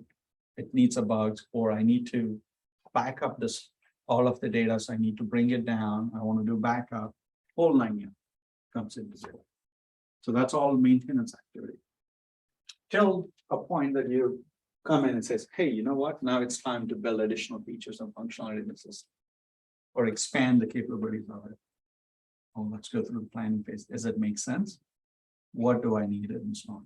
So this whole thing is known as SDLC, or Software Development Life Cycle. Okay. And this is true no matter what way you build the software. It's just the extent of the work that you do in each phase. It's going to be a little bit different depending on what type of development mindset you have. Okay. Why did we go through the SDLC? Everything that you do in the life as a software engineer is going to essentially revolve around these things. Now, let's think about for a moment. Hey, you get said, hey, Philip, we are here for quality assurance. It's great that you're throwing all these terms at me. Why would I even care for anything? Because doesn't my role comes here? Is it testing? So I want you to think about it. A quality assurance is different than testing. Testing is part of quality assurance, but they are not one and same. Software assurance is a little bit, or quality assurance is a bigger concept than just the testing. Think of this way. If you're building a house, do you want contractor to wait till everything is built to call a county inspector to test it, and then says, your foundation is not good? What's going to happen? County is not going to pass. You have to, like, it's kind of demolish the whole damn thing that you built and rebuild it. What's going to be cost of it? A lot, right? Wouldn't you prefer, hey, you know what? While they were building the framework, before they put anything else, I want to test it, make sure this framework is according to specification, it's going to hold the truth. Right? Even if it means that somebody came in and just inspected the framework. Granted, I haven't built anything on top of it. But based on experience, I can just say, yeah, this framework is good. It's going to hold up this thing.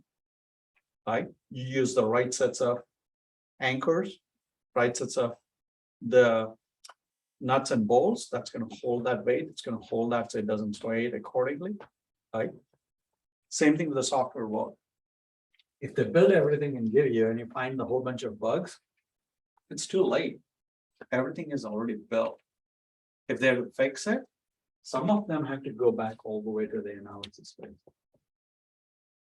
And I've seen some people going all the way to planning phase. Okay. So if I'm a quality assurance person, I would rather make sure, yeah, let me get involved. Let me make sure what are you building? Because I can't test it unless I know what your intention is. What do you want to build? So if I don't go to the builder and says, hey, you know what, I eventually want patio, but at the same time, I want kids' noise to be isolated in one floor versus mine is. That's when it comes in, right? So I understood what do you want. So when I test it, I know exactly what I need to look for. Okay. Same thing, if I'm not involved in the design, how do I know how you're laying it out, the rooms? I want to make sure I understand how you're going to lay out the room so that I agree or disagree and says, hey, why didn't you ship this thing? Or I want this room bigger than this room. Right? All of those aspects comes in design. Same thing with the software world. Hey, you know what? I want to be able to access it from here. I want to make sure this security is in there. How are you testing it? How are you making sure this is coming? Well, it's going to be accessible through the mobile, but you're doing a monolithic architecture. Does it make sense? All of those discussion happens here. Right? Some of them, you as a quality assurance are going to be involved in looking at it. Some of them, people like architects get involved in it. The developer gets involved and says, wait a minute, you're asking to build this, but your design doesn't accommodate that. That's all form of testing. It's all form of quality assurance. It goes in at the implementation. You could say, hey, I kind of started putting the roof. Do I need to make sure all the frameworks, which is holding that roof, is right or not, right? They're gonna test it. So if you ever go out in any of the construction sites and see it, how the builders are building it, right? When they put it, the guys will like, it's gonna jump on it and make sure it's solid and stable. Right? Before they will just get into it and start putting it, the wooden sheets to build the roof. Okay. All they're doing it is just doing a basic testing. Things that I build it, is it solid enough? Or do I need to put like 5 more nails into it so that it's sturdy enough? Okay, all that thing is testing. Same thing with the software world. As you're building each of the building blocks, you need to make sure, is each of the building block working as expected before I integrate that with another building block? Because the more building blocks I build it, and if I don't know if each one of them individually is working properly or not, when things goes wrong and when I stitch them together, I won't know where the problem to look for. Right? That's why it's important that these two things happen. So as a quality assurance person, yeah, if you come in this time, and all I would just, all you are just validating that things doesn't go wrong. Sorry, it's too late. The software is already sucky software by then. It's gonna build all those bugs. It's too late, right? So as a quality assurance person, you're gonna get involved all the way to it. So don't think it that this is only where it comes in. Now your work and the task that you do at each of the phases is gonna be a little bit different. Most of the heavy of executing things will be here. But planning, reviewing, and validating will be all along the way. That's why you need to know all of this. Any questions? Is it the same, is the agile method in the, I'm gonna get into that right now. Hang on to that. Hang on your questions for another 15 minutes. Okay, but do you guys understand what I need to do it in order to build a software? Okay, so I know the architecture, what I need to build the software. Now let's go to where Eric was jumping ahead. Okay. How I'm going to build about it.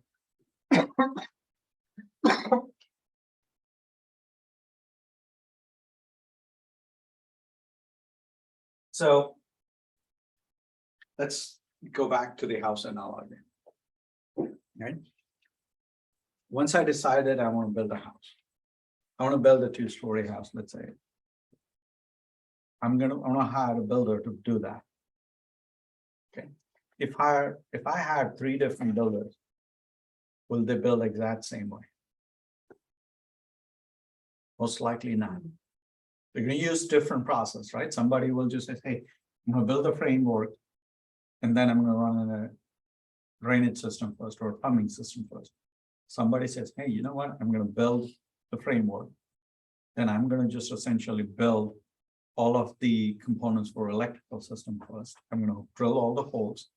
Then I know where all those things are coming, and then I'll build the plumbing system to avoid any of those direct connection points or crossover, right? So everyone is going to build a different. What you care is at the end of the work, is your final product same or not? Most likely your final product is going to be the same. But the approach with that you took it is different. Same thing with the software world. You define it. There are different ways you can build it. And there are 3 prominent ways, or what we call it's a methodologies to build software. Okay. One is Agile. We'll go in a moment. What is Agile is. The other one is known as a rational and unified process or RUP process. And the last one is a waterfall. Okay. So let's talk about Agile. How I'm going to build the software. So I'll give an example. All of you understand the tax software and the complexity of the tax government has put it on us in this country, right? So all of you know that government is gonna take a money at the federal level. They're gonna take a money at the state level. They're gonna take a money at the city level also, right? So there are three layers. Oh, by the way, it's fun because while the federal level is same, every state level is different taxes. Within every state, each one of the state level is different taxation. Right? So if I'm a vendor who says, okay, I want to compete with likes of TurboTax or H&R Block, I want to build a tax software that I can sell it and make the money for the people. Okay. That's not a small thing that I need to build, right? Because I need to build for a federal, I need to build at least for all the states, which are 50 states, so there's 50 versions. It's great. On top of that, guess what's going to happen? How often the federal and state tax laws change? Every year, right? Every year your tax law changes. That means that's why you end up paying money a year after year to get the new version of software, because the rules and laws has changed from one year to the next. Okay, so I have to worry about like it's hey, it's going to change it every year. So there are two approaches I can take. I can just say, hey, you know what? I'm going to take those like 10,000 page documentation Congress has published out, and those 5,000 pages each of the 50 states has put it out as the laws, and go ahead and build a software on it. It's a significant amount of effort, right? Sometimes it takes about 2 to 3 years to build it. That's why it's great. It takes 2 to 3 years. That damn thing changes every year. So once I start building it, at some point I need to change it to reflect to the next year, then reflect. So if I go with the mindset of, you know what? I'm going to build it for everything and then go to the market. It may be many years. And I may find out, you know what? It's a never ending effort. I'm going to shell the whole effort after spending 3 years. What's going to happen to your 3 years investment of people building software? Still have to pay people salary, right? For building the software. All of that money is going to go down the drain. How much money you made it till that 3 years while they're building it? Zero. Because you didn't sell a single thing, right? So that's the way the traditional people were building stuff. So in Agile methodology, you can start thinking differently. You start thinking about it as, hey, I'm not going to wait it for 2 years or 3 years to deliver a value. I'm going to start thinking about what is the minimum slice of chunk I can build it, where I can start testing it out, selling it out, making a money before I build the next chunk. So let's go back, right? I have a vision that I want to build a tax software that fulfills everybody's need. Federal, state, local. But when I look at it, right, federal tax has a whole bunch of complexities, easy forms, or there is a standard forms, or there is an itemized form. 3 variants. Well, I can look at it and just wait a minute. The people who are going to do an easy form, that is 10% of the population. And it's going to take me only a month to whip it out because it's easy. It's only certain rules. Not all other rules are not applicable. So what? Instead of building everything, let's start with it. All I'm going to do it is going to serve the need of the people who need an easy form filing. Can I make money as soon as I build it? Yes, because I can sell it to the people who are just finding easy. Right? So I built that version. Probably going to take me a month. It's great. I built that, ship it out. Now I can start looking at it as, okay, is it worth for me to build it? Same time, I'll start testing the market. People are paying for that. So I've started getting the money that I can then feed it into my second round of development and say, I'm going to take it and I'm going to enhance that to now add not an easy only, but easy and standard. Then I do that, right? I make the money because I have money coming in. Now I can sell it to more customers, right? I'm expanding my market. Then in the third iteration, I can take it, the itemized, then I can pick a state, 1 state, 2 state, those kind of things. So I'm kind of incrementally building it, but I'm not waiting till end to actually give it to the customer and getting the value out of it. That's in a nutshell is the agile way. Now, within each iteration, you're still going to do all of the software development life cycle. And you're going to look in analysis and say, what does it require to do an easy form? What should be my architecture? Can I implement, can I test it, make sure everything works it, right? And then I deploy it.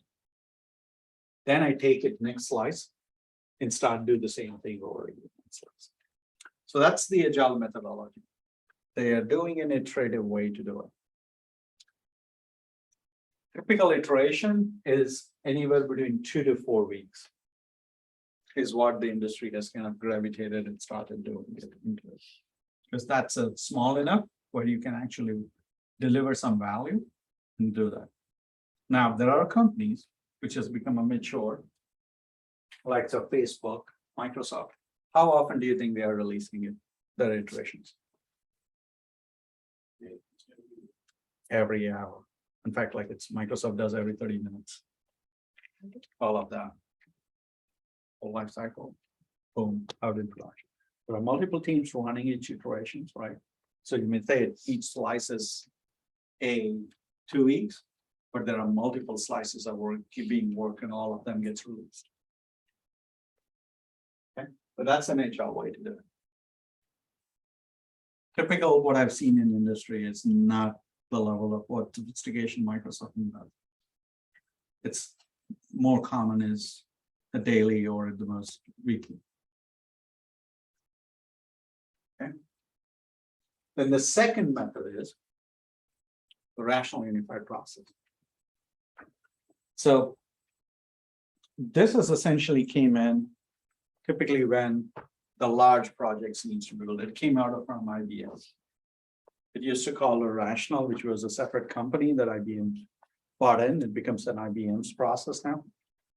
But a lot of companies which end up going into the big project use this kind of mindset. Okay. Are you guys familiar with StarX or Artemis? Okay.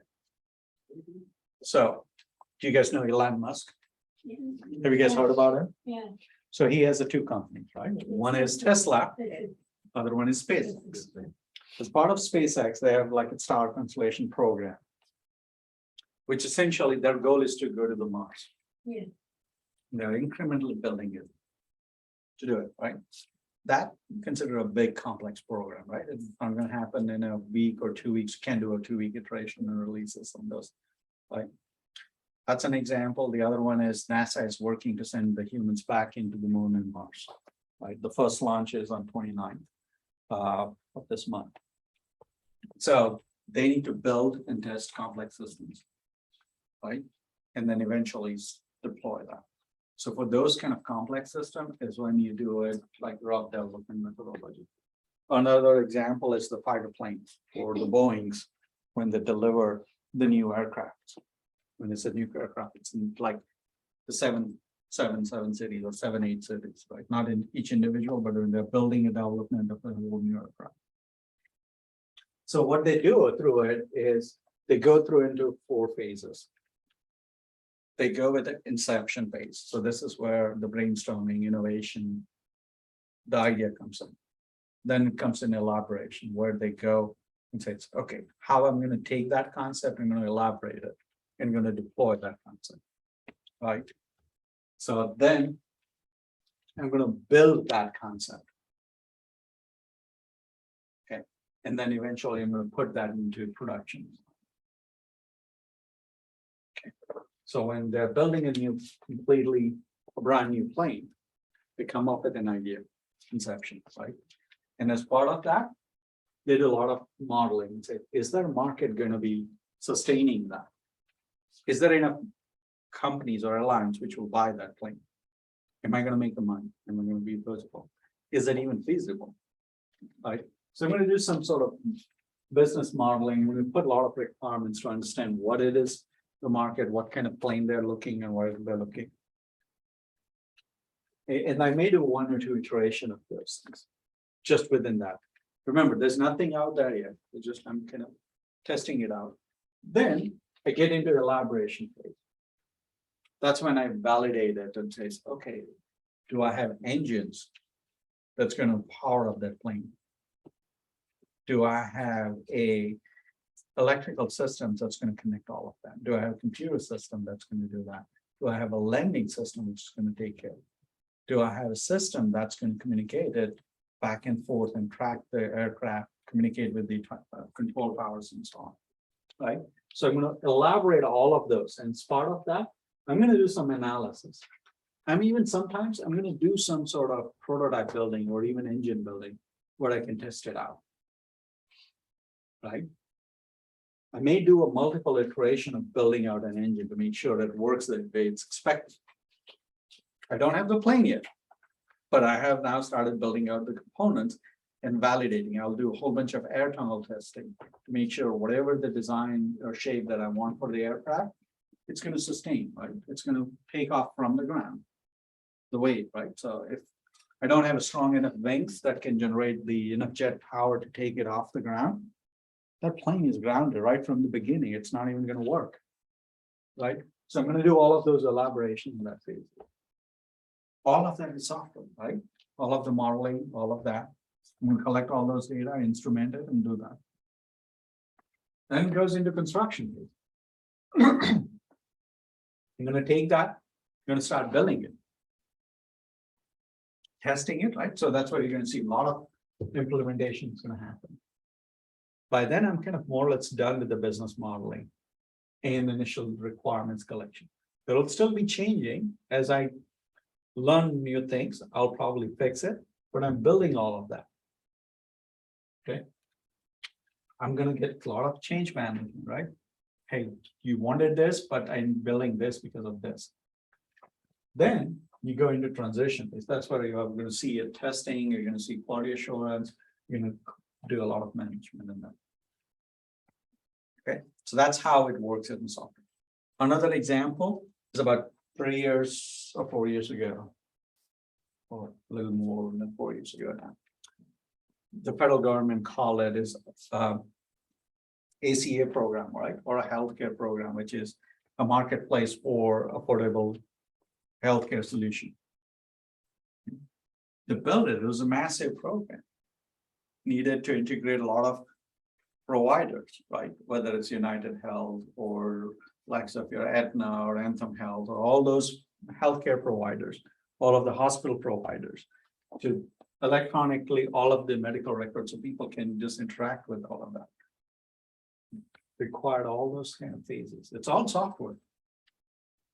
Nothing was launched till that moment. It was a build it all, right? Now there was arguably whether they use the right methodology or not, it's a different thing.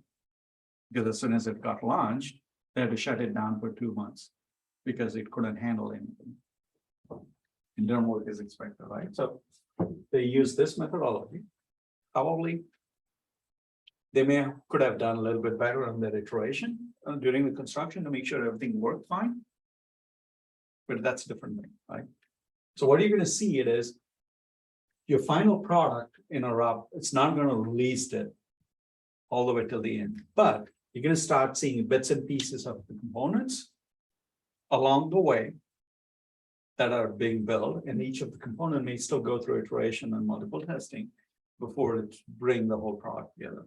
So difference between Agile and this is in case of an Agile, you're seeing a delivery value every so often, whether it's 2 weeks or 4 weeks.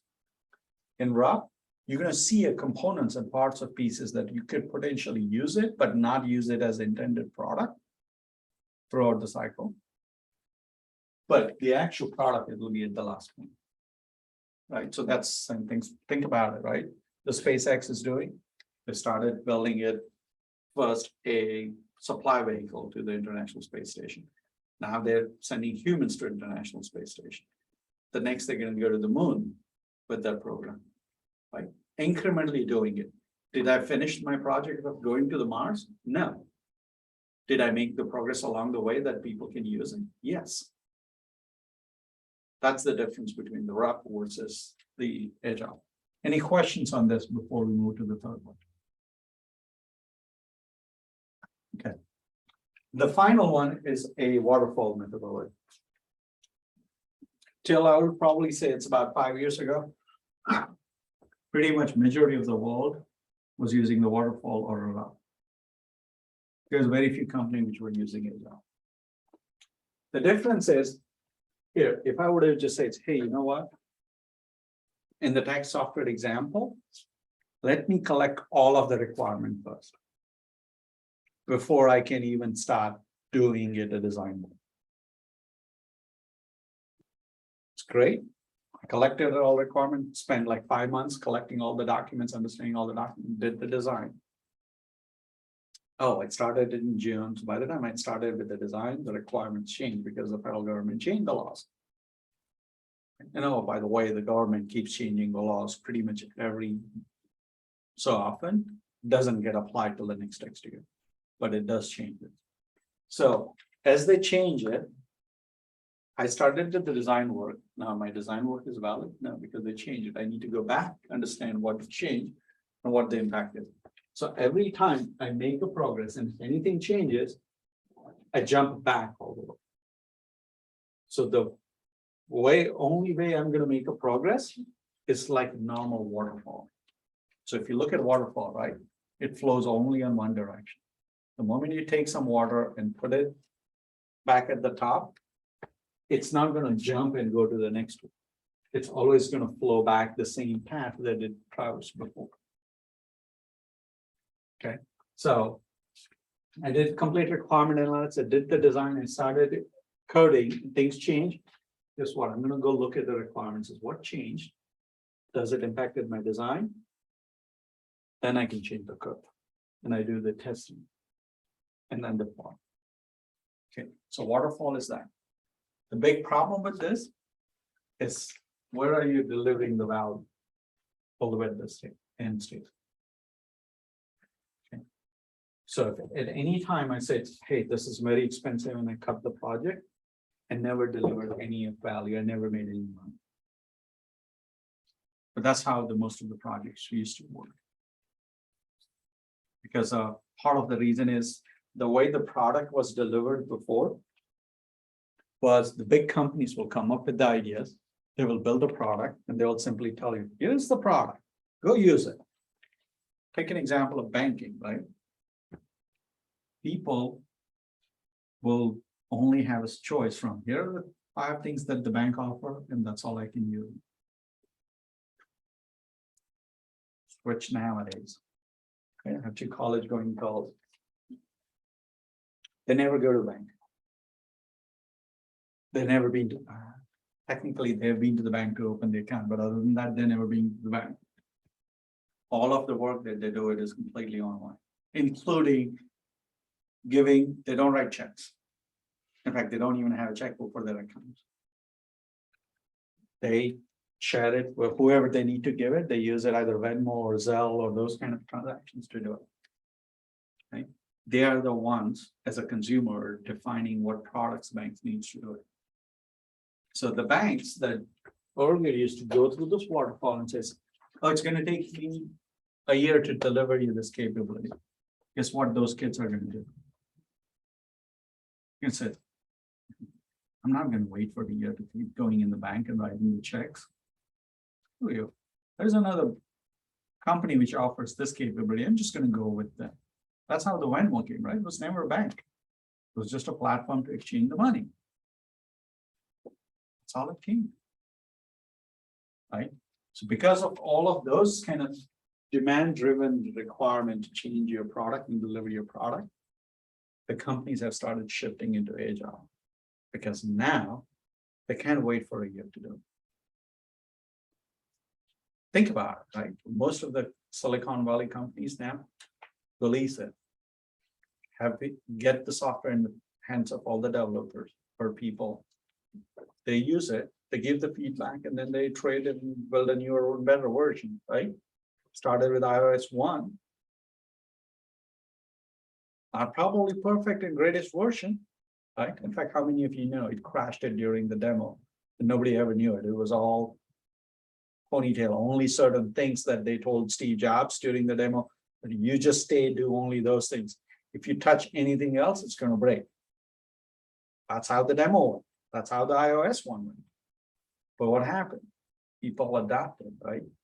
They got what they wanted. It just released only one feature. Fine. I'll add another feature. Right. You kept the customer. You iterate over their need.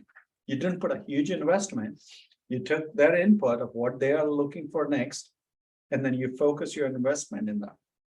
That's where the industry is going. That's why most of the companies are getting away from a waterfall, or even to majority extent route to go into the agile world. Okay. So Eric, does that answer your question? Yes, sir. How SDLC works? It's still, you have to do all of that work. It's just how much extent you do it. Do you do it for everything, or you do it only for a small goal that you're trying to do? And then you build on top, and then you build on top. Okay. All right.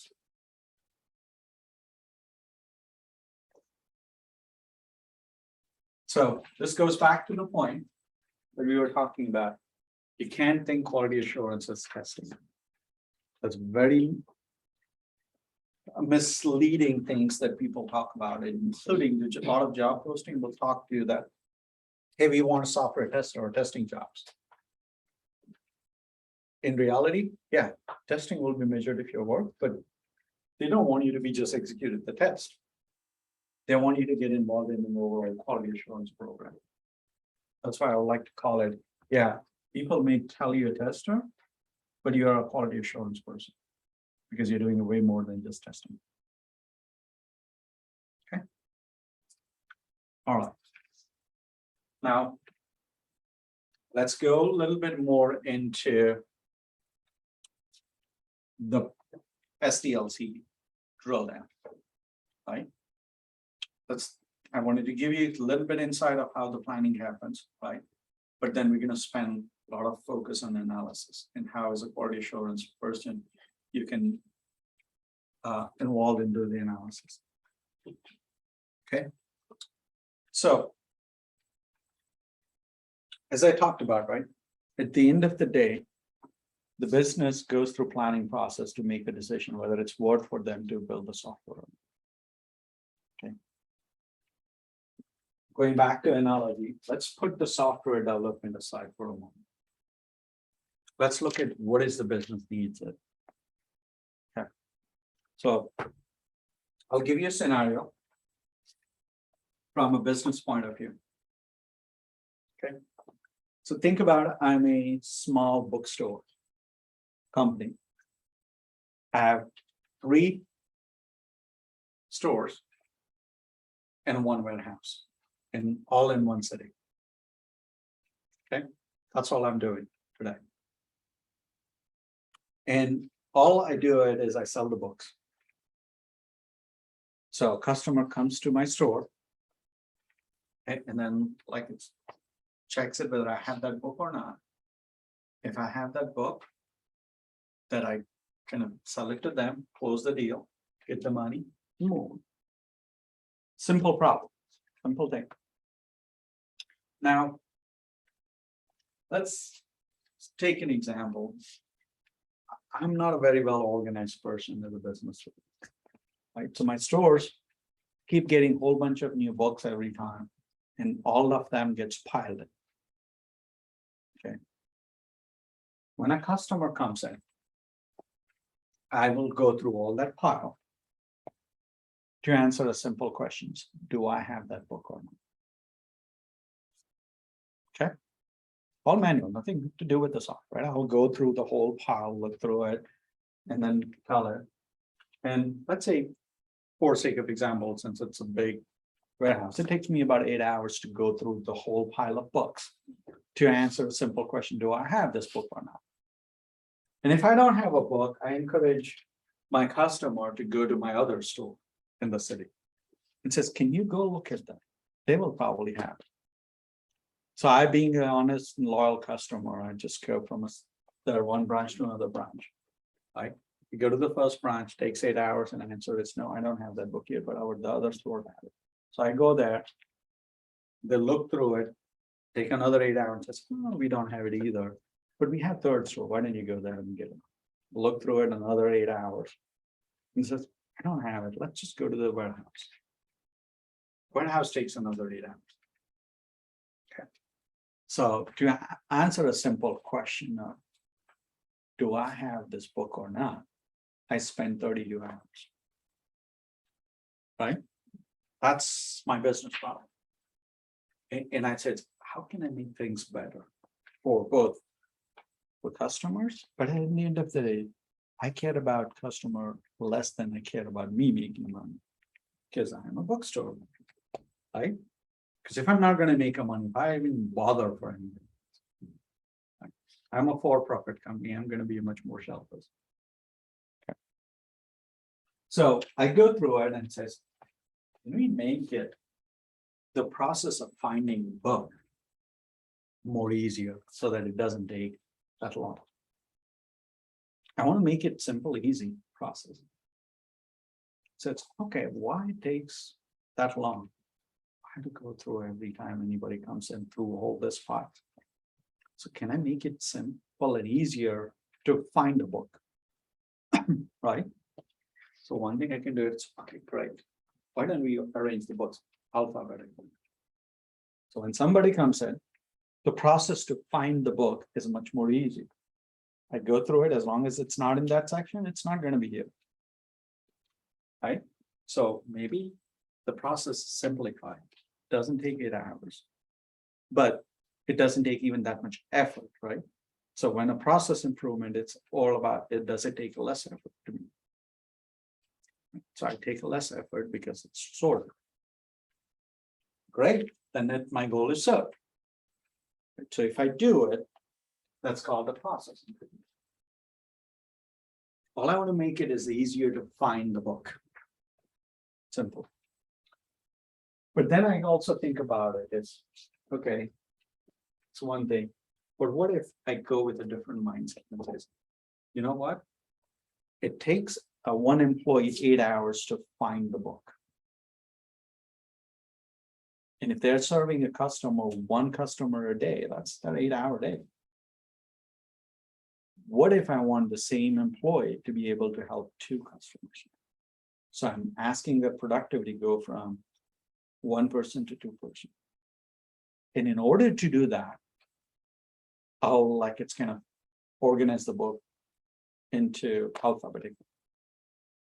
Right? My goal was not process number. My goal was not to make it easier. My goal is, how can an employee do more things? So they're doing a productivity. You guys with me? I did this problem solution doing exact same thing, but the goal were different. The drivers were different. The next one comes to cycle time improvement. Right. So going back to the earlier, it was taking 32 hours for them to go through it to find a simple answer. Do you have a book or not? Right. So the cycle time to find a process to whether I have a book or not is 32 hours. What if I do an alphabetical order, sorting it in each store? And instead of it's just doing it, each one of them separate, I'll call it and just, hey, do you guys have this book? Can you search and tell me? And they quickly go it, and I can parallelize it. And I can reduce that cycle time to an hour across all 4 stores. Right? That's my goal. And the reason I want to improve cycle time is the sooner they find the book, the sooner they close the sale, the sooner I make the money. Right? So to make that much money, it didn't take me 32 hours. It took me only 1 hour. That's in cycle time improvement. It's the purpose is different for each one of 3. Solution is probably still the same. Next one, I need to reduce the cost. So every employee takes 8 hours, right? I look at it $10 an hour employee, it takes 80 hours. 4 stores, it takes $320 just to answer one question with that. So my cost of looking a book is $320. Can I change that to $10? My goal is, it's costing me this much. Do whatever you needed to reduce that. That's cost reduction. Could still do exact same solution, but my goal to start with is cost. The last one is improving the market share. It's great. I start offering a telephone-based ordering system that you can call me and order the book instead of physically coming to my store, and I will ship it to you. My goal is completely different now. I want to serve customer other than the city in which I have my stores to meet the needs. Right? So earlier population, let's say it was 10,000 people living in that city. Okay, so that's what my market was, 10,000 people. The moment I took the phone and I said, my phone system can support anywhere in the 48 states. And now all of a sudden my market has gone from 10,000 people to a few million people. Can I sell more books? Most likely I can, because now there is a bigger customer base. Right. So think of this. I didn't use software anywhere, but I solved the problem, right? All the files. Now let's add a complexity or convenience of adding another software layer on. Like, what if I make it all of my inventory online? So that I can quickly search it instead of me calling to the other stores. I can do a quick search and says which store has it and how much quantity. So when a customer calls it, they can get the answer. Even more easier. What if I make it ability for customer to search it and says which store it has it and order them online? Now that software can help me solve any one of these problems as I'm talking about it easier. But at the same time, I need to think about it. Hey, I want to do a cost reduction. Great. What cost I'm going to reduce it? Granted that I have to worry about cost of building the software, cost of maintaining the software, right? So I need to take now in factor, what's going to cost me to build the software? How much projected benefit is going to do it? And how long it's going to take me to recover the money that I invested in building the software? That's all I need to do. All of that activity is what happens in the planning stage.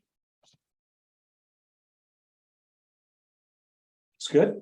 Understand how it goes about it in the software world.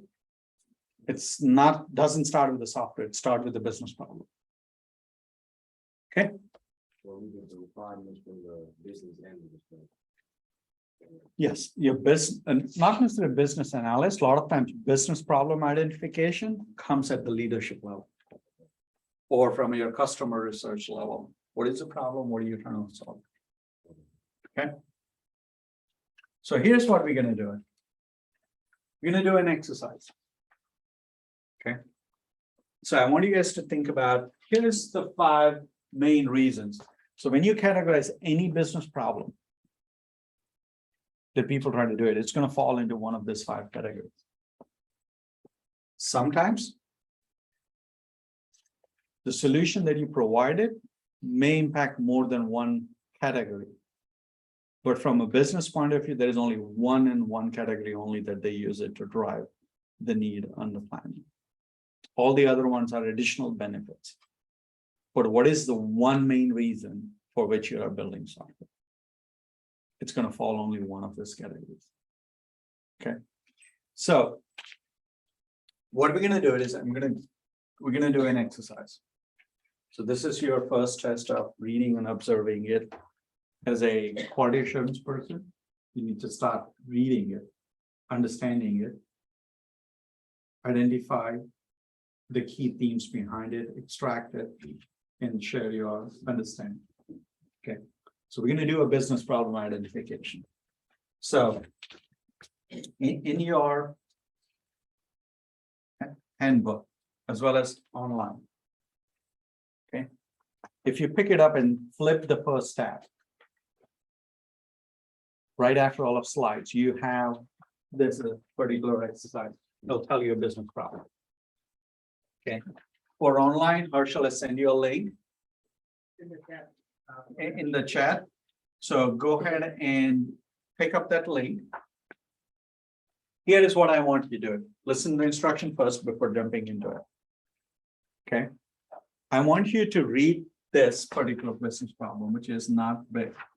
It's only this much. It's a one screen full.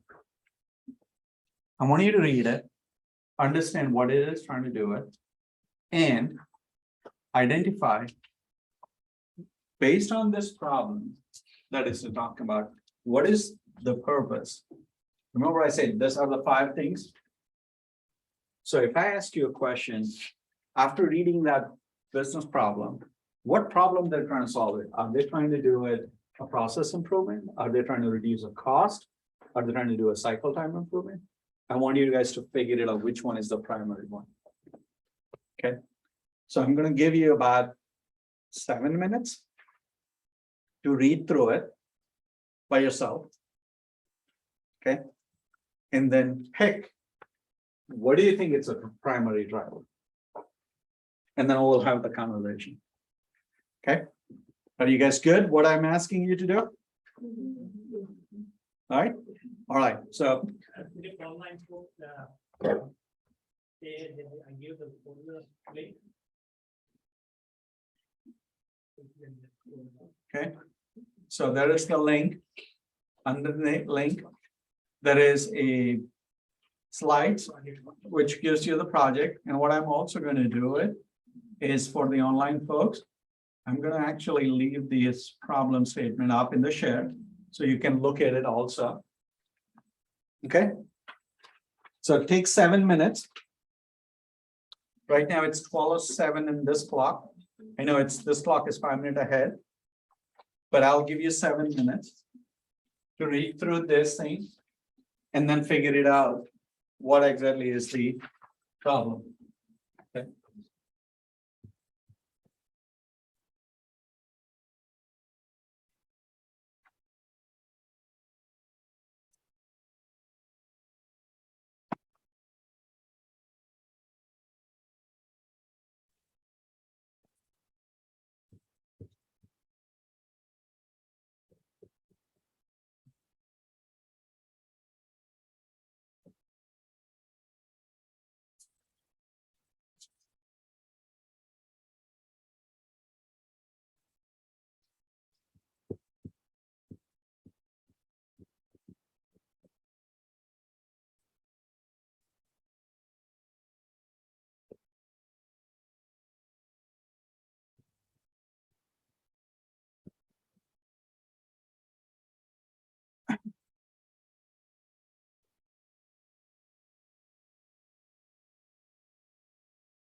You guys ready? You need one more minute?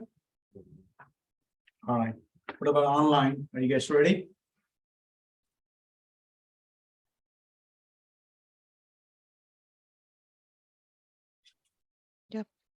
Yes. Yes. So let's talk about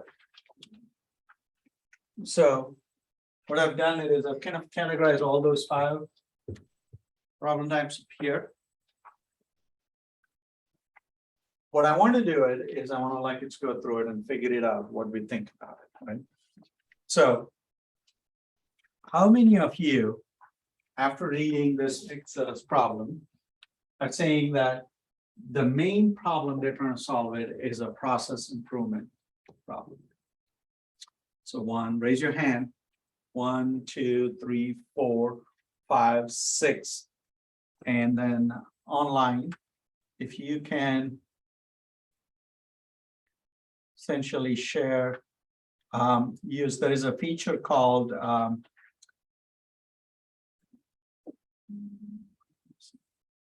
on. So it's kind of emotions feature, reactions and emotions feature. If you kind of just raise your hand or just speak it out. So we had, sorry, if you raise it again, there's 6, right? 1, 2, 3, 4, 5. So there is 7 people here. How many online thinking the same thing, that it is a process improvement problem? Sangmitra, are you, Judy, or Neil, anyone up saying that it is? Yeah. So you're saying it is a business problem? And Neil is saying that too, right? So 9 of the class member thinks it is a process improvement problem. Okay, how many of you are thinking a productivity problem? What exactly is productivity? I have an employee, I want to increase the amount of the work that they do it. So essentially productive. Okay. How many of you think it is a cycle time improvement? So 1, 2, 3, 4, 5, 6, 7, 8. Anybody online? Okay. So 8 of you thinking it's cycle time improvement. How many of you thinking it's a cost reduction? Like, you already said it's cycle time. Pick one, whichever you think is primary. Okay, I know the math. I'm going to add it up to make sure we meet it. I have 2 teenagers, so I'm fully trained to do the things right way. All right. So how many of you think it is primary cost reduction and not anything else?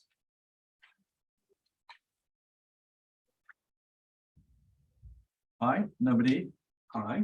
How many of you think it is a market share increase and nothing else? 1. Anybody? And I think it's Judy. You haven't voted it. For Susmita, you haven't voted it. So I see the only ones. Okay, I'm gonna do my math. This comes 18. We are more than 18, 4 or 5. right? So we have, I'm gonna count 1, 2, 3, 4, 5, 6, 7, 8, 9, 19 people in the class and 4 online, so 23. So my math tells it 9 plus 8 plus 1 is 18. So we are missing 5 people. Either you are shy or you don't want to give your opinion. One rule of thumb, I'm going to tell you, and this is a mean Dilip at work also, right? If you can't share your opinion, A, you're not helping the team, so you should be off the team, or you're not interested in learning or helping the team grow. Right? So think of this. Why are you here? To learn. If you can't figure it out, let's have questions. Ask me what questions you have so that you can make a decision. For those 5 individuals who didn't vote in, it's your time to ask questions.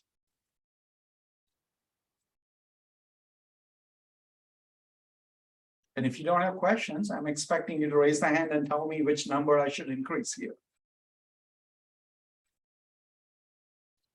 Come on, this is your learning opportunity, not mine. 9, 8, 1, 18. All right, you want them to raise hands up again? Okay, I'll go through that exercise, Solomon, just for you. All right, how many of you think it's a process improvement? Raise your hand, keep your hand clear up so I can count. 1, 2, 3, 4, 5, 6. Yeah. All right. How about this? Okay. So you're not biased. This thing is clean. Now you tell it. I will count it. How many are process improvement? Raise your hand. 1, 2, 3, 4, 5, 6, 7, 8, 9. And online folks can always unmute and say. yeah. Yeah, So 9. I voted last time, so I'm voting again. Okay, 10. Sangamitra, you said that. So 11. 11 this time. So we're making progress. We'll see it till we cannot reach it. Productivity improvement. Raise your hand if it's a productivity improvement. All right. Cycle time improvement. Raise your hand. Okay. Make sure you raise only once in this whole exercise. 1, 2, 3, 4, 5, 6, 7, 8, 9. Anybody online? All right. Susmita, I'm not able to see it, so just raise your hand if it's you're part of this thing. Or you can use it, the emotions on the other one. So you are voting for this thing? Can you put it in the chat? Put it in the chat. No, okay, which one you're voting? Just type it in which one of this thing. So there are 9 cycle time. Very good progress. How many are cost reduction?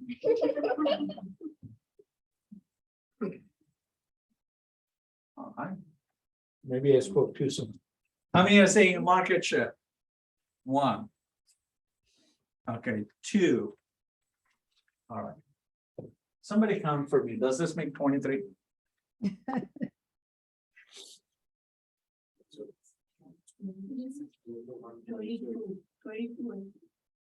So we're still missing somebody who still wants to hold on their voting.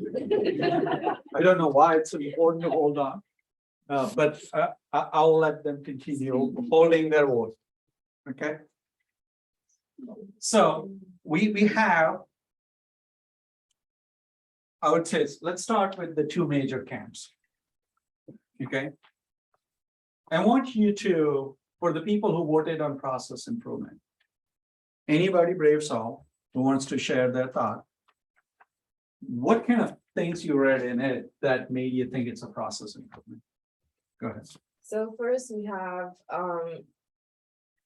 the submit credit applications for auto repairs, and then they go ahead and keep listing for other stuff that they want to do with the applications for making the, lender's time valuable. I actually thought it was going to be to,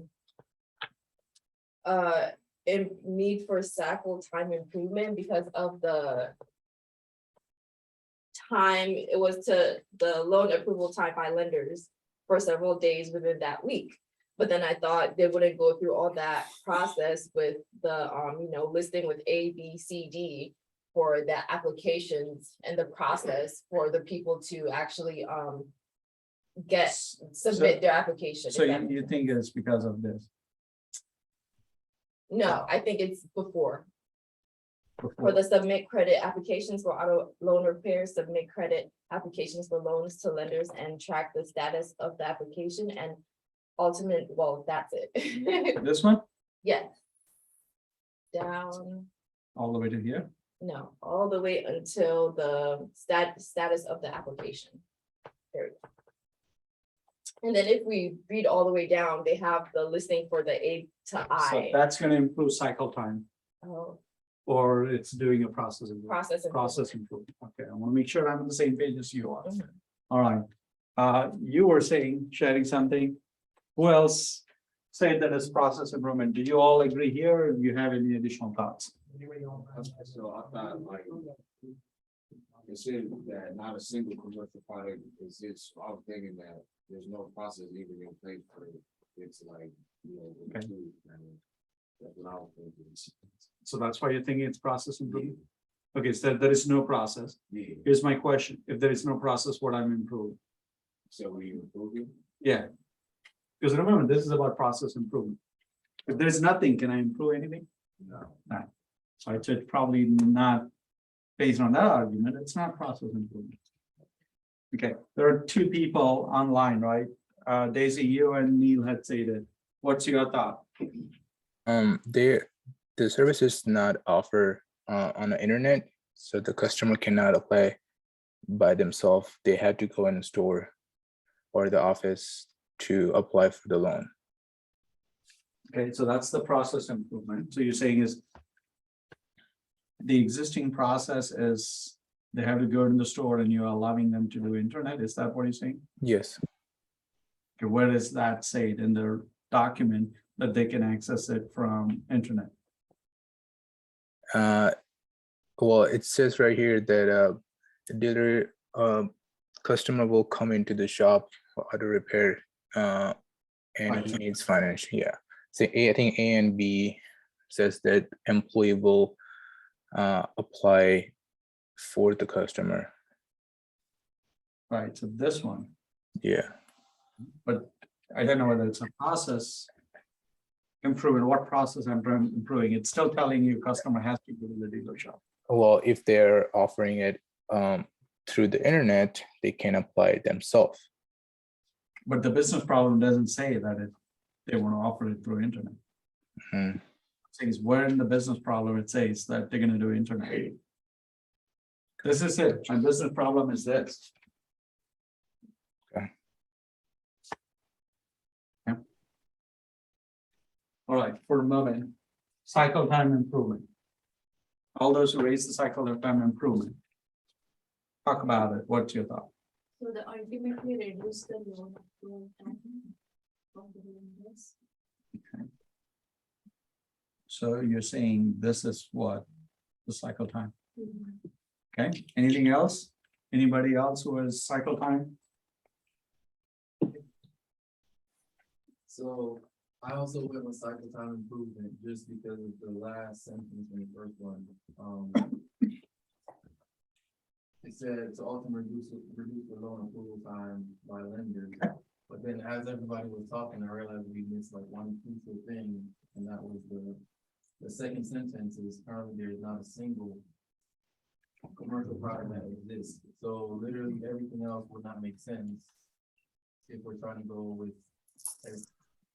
the correct answer would be the answer that nobody picked, Which is? which is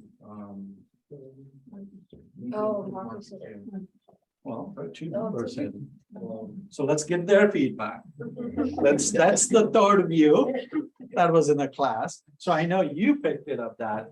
What do you think of that? Because, just what you see, I don't know what is the company and also the customer who comes to pay the car. So they have another one is go through the application with the company who's gonna pay the car for customer. So before they go through the whole process, they gotta see if the customer is approved or rejected to get the financial. Right. So all these process, and then when they go through from A to I, so here and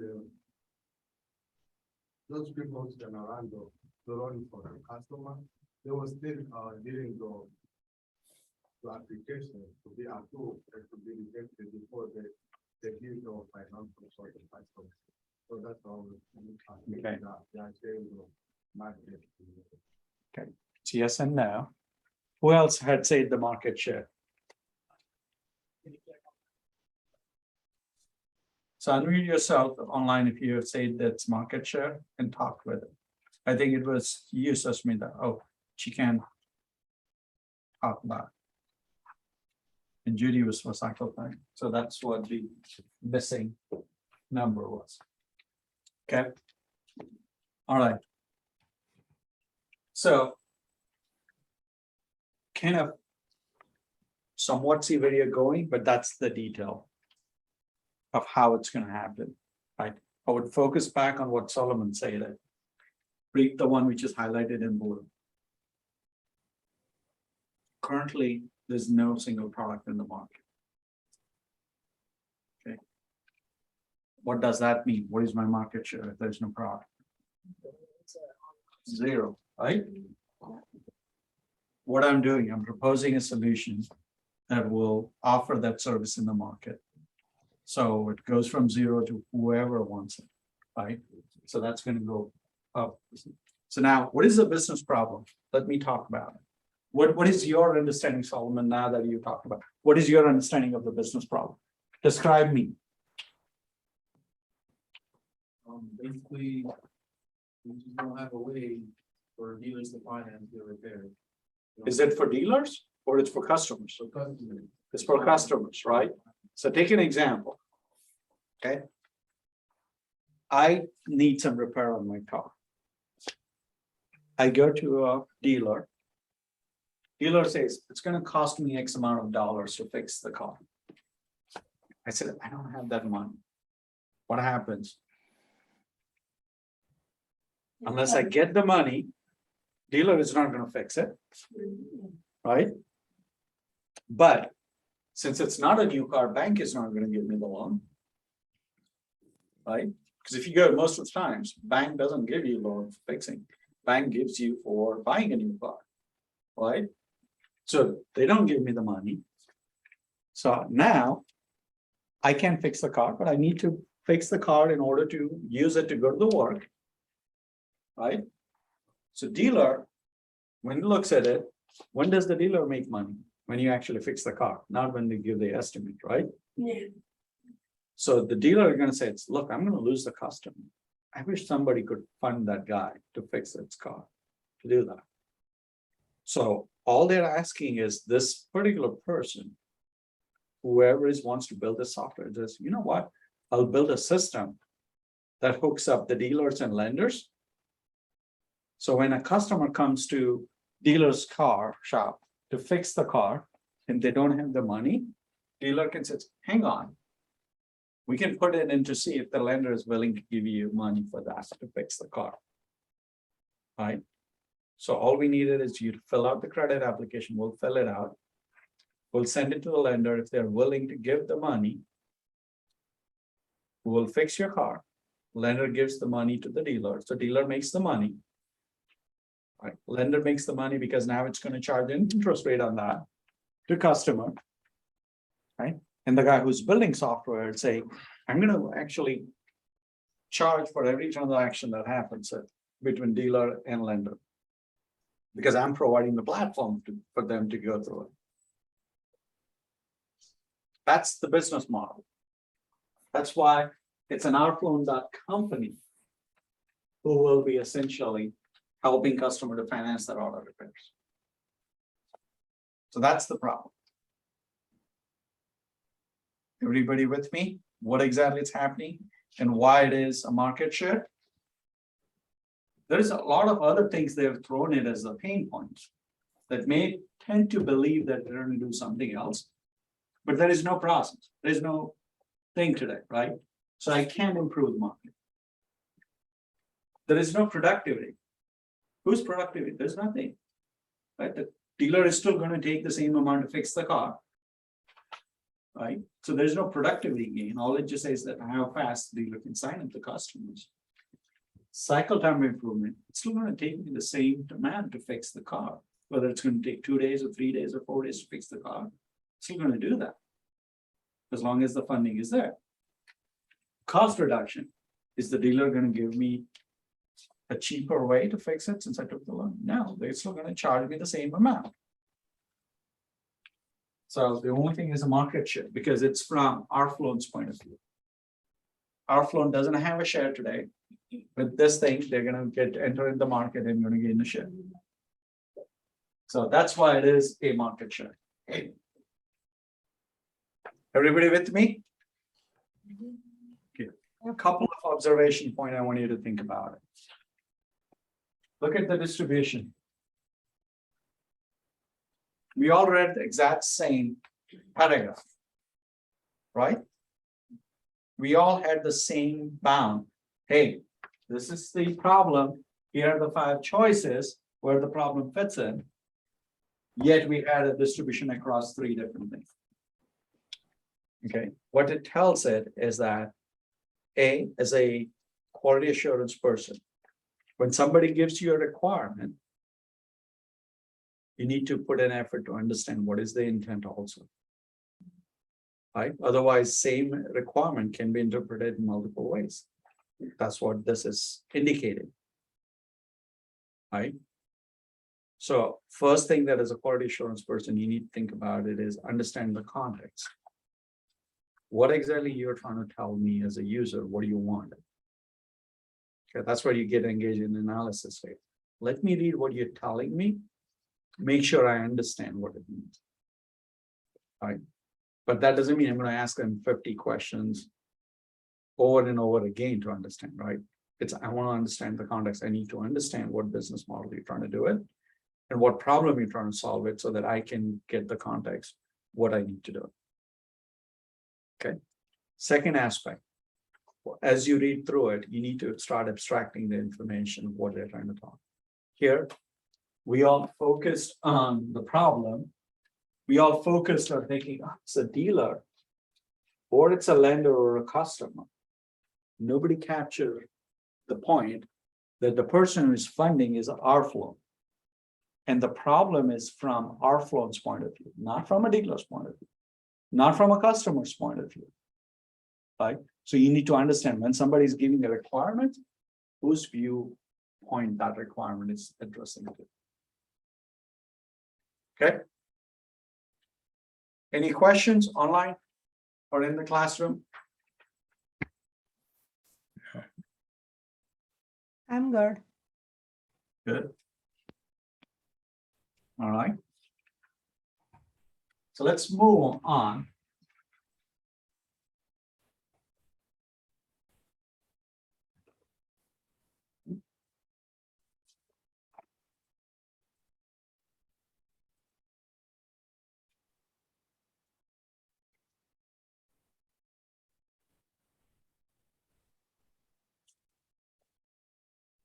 So this is the view which talks about what is the process happens in most of the company. Okay, you have a very tiny view. I'm just going to walk through it. It's not something that you need to worry about it, but I want you to be aware of it. This is how it happened. Okay, so typically once you outline the problem, okay, you also have to come in how much it's going to cost me to build the system and how long it's going to come, right? So there is always 3 aspects: the effort, the cost, and the time. How long it's going to take you, how much it's gonna cost, and when can you do it? Okay. You typically collect that three high-level pieces of information. And then there is always in the most of the big companies, there is a steering committee, which made up of IT and the business people, which decides how you're gonna fund it. Okay. Happens all the way even in the houses, right? So think about it in your own world. If you have only $100 to spend, right? And if you have demand from the kids, yourself, and other expenses, that outweighs and becomes $150, but you have only $100, what are you gonna do? You're gonna prioritize, right? Which one is most important and why it is most important? That means one of your kid is gonna be mad at you because you're gonna say no to them, right? But you still need to do it because you have only that much money. Right? Same thing happens in the big world, in the businesses. They have only so much money to spend behind those efforts. Because they still need to run the business, right? There's only so much money they can invest on new ideas or improvements. So they have to make a decision when all this idea comes in, which one makes more sense. Right? And in order to do that, they usually have a steering committee set it up, which essentially made up the business, finance, and IT guys. Sit it and just say, make a decision. Say it's based on an effort and cost, right? You pitch it, they also say it's okay, if we do this much, what benefits we're gonna get it in revenue uplift, market share improvement, cycle time, cost reduction, whatever the factor that you're trying to sell it on. Okay. So they get that number, and based on that number, they make a decision. Are we gonna fund this project or not? Does it make sense or not? Okay. So you collect with all those things, go to the steering committee, they make a decision, and they typically have a guideline that, hey, you know what? Any effort should increase the revenue by this much time in this much period. That may be a guideline. As a corporate level, we set up those guidelines and then use that to determine whether we can fund anything or not. Okay, as long as it meets those criteria, then it says, okay, you're good, we're gonna get the money. You go move from a planning phase to analysis phase and build a system. There may be a scenario where they say, yeah, your idea is great, but it's too expensive. What can you do to reduce the expense? Go figure it out. Can you reduce the expense? Or can you accelerate it? Or can you make it broader so that we can get more revenue? Right? So you go do some more work and come back to us and then we'll determine. Or they may come and says, great idea. It's going to take it too long to materialize it. We're not going to fund it at this time. Because there are other high priorities we can fund it. Right. So they will make that quick decision, whether it's approved, rejected, or need more information. If need more information, you go back in the loop and do that same thing over again. Right, you adjust and you come back with the updated data, and then they make a decision. Right, if the decision is yes, you move forward in analysis. That's in a nutshell is the project planning and approval phases and what's in a big company. Okay. All right. Then the next phase comes in is the analysis. Okay. This is where you try to understand what is the capabilities, what are the things that needs to be built in order to solve the business problem on which you were sold in terms of detail, right? So for example, we talked about building a house, right? Made a decision, I need to build a house. Now let's go into that. What kind of house you want? You want a big lot, whether it's you want small lot. There may be a condition. Hey, I want to move it in subdivision where there is a big space, there is ample opportunity, and there is enough kids going to the school of this to this age so that my kids can get company too. All of those are requirements, right? You're putting all those criteria into it to make that decision. Same thing with the software world, right? Hey, I want to go ahead and build that system. Great. What should be the characteristics? What all it should provide an ability? Who all should be using that system? where all it should be accessible. All those forms are requirements. Okay, so it's nothing but when somebody says a requirement, it's feature or capability of the system that's going to fulfill the purpose of that system. Okay, now, depending on how you write, right, it could be either from a user's point of view, where you talk about, hey, system should do this or system should do this. Or it could be from a specification document point of view. So if you write it from the purpose of, I'm going to give it to this IT guy, he needs to understand what needs to be done, then it's a specification, right? So like, for example, if you're doing a math, right, you can just say, hey, it should be able to do the sum. If I'm writing a calculator, right? The system guy, it's not good enough to say sum, right? You need to specify, it should be able to take two integers and add them to provide the value of the result, right? Now he knows, hey, it's two numbers. What is the specification of that number is so that they can add it and they can understand it. Right? So depending on what viewpoint you write it, sometimes you will see it as a requirements definition document written. Sometimes people call it specification document because it's intended for the IT guys. However, in reality, what you're going to see is it's majority of the corporation is going to give you a blend of this. There are certain things they're going to talk it from a customer's point of view, and there are certain things they're going to specify it from a design's point of view. And then the designers will take that and create a definition document. Requirement specification document. They will take definition and build this document. Okay. So what are the type of requirements? So at a high level, all of the requirements can be broken down into two categories. Okay. One category is the functional requirements, which talks about what should be the functions, right? Talks about what are the inputs, what are the expected output, and what is the error or processing logic is going to be. Right. So if I'm writing a requirement to build a calculator, right, I would say a functional requirement should add two numbers as long as the two numbers are whole integers. Right. So it gave me the requirements, what should be there, what should be the output, and it gave me error handling. So if they are not integers, don't add them. Something like that, right? Then there will be a non-functional requirements, right? So you may just say, hey, the calculator that I'm building should respond within 1 second. Has nothing to do with the function, right? But it talks about the operational environment for it. That, hey, it should respond back within 1 second, right? A lot of times it talks about what is ILLITI requirements, right? Availability, scalability, enhanceability, all those things becomes an ILLITI requirements. Okay. It also talks about the environment.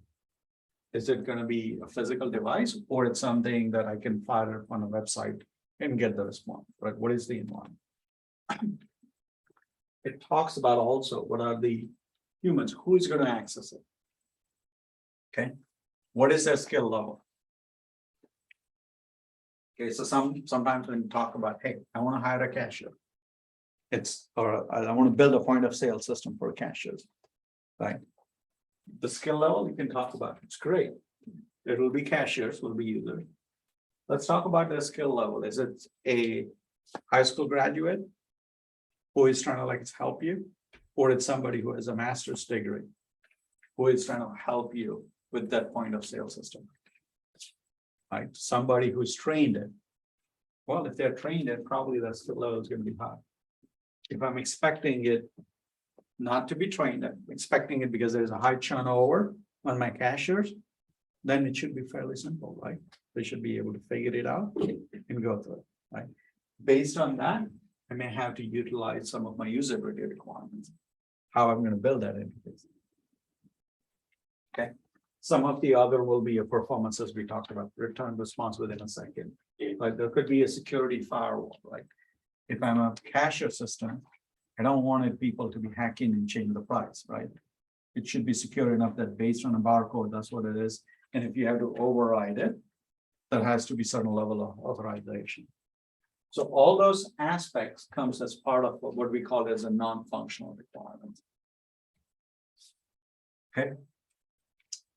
So typically, your business analyst, or sometimes even the business users, collect all this requirements. Okay, and they share it with you and the development team. So as a quality assurance person, your first job is to read those requirements. Okay. And then apply 3 simple criteria to it. Okay. Is the requirement correct? By what it means is it falls in this domain? So if I'm asking you to build a calculator and give a requirement for point of sale system, you need to say, is that related? Is the calculator going to be part of that point of sale system? That's why you're giving me that. What exactly reason why you're giving me that? Right? So you need to figure it out whether it's correct or not. Okay. So the context, remember what I talked about, like when we did the business problem, you need to make sure you understand the context. Is the requirements in the right context? Does it fit into this system and the goal that we're trying to do? Second aspect, you need to think about it, is it consistent? So if I'm specifying that 3 different places, and one place I'm saying is, hey, it should respond in 1 second. Other place I put it should respond no less than 5 seconds. And third place, I say it should respond as quickly as possible. Is it consistent now? It's not, right? It's telling me 3 different things. So what should I test on? The first, second, or third condition? Right? It better be the same consistent across all 3 of them. Because if it's not, we need to have a conversation. Right? If I'm building a house, right? And the salesperson says it'll be ready in 2 months. I talk to their construction supervisor, and that person says it's going to take 6 months to build it. And I go to the builder, and builder says, wait, no, it's going to take me 8 months to get this thing done. Because not only I need to do this, I need to get the inspection, this and that. Now, what should you get it? Is it 2 months, 6 months, 8 months? What exactly is it? You better get the clarity. Who is right? Right? That's the consistent aspect. The third one is complete aspect. Is it complete? Right? So if I'm building a house and it says, I want to build a house. Great. Good. Is it complete? No, I don't know what type of house you want. You better start providing me detail. So I understand what type of house it is, so that I can get you a cost estimate around it. Right? So is it complete? If you say, hey, your effort is such and such standard or attachment C, but if there's no attachment C, well, what requirements are you going to do? What exactly you're testing against it? So as a quality assurance person, that's the first 3 things that you need to test. If those 3 things are there, then the next step you need to do it is, can you test it? Are the requirements verifiable in testing? Okay.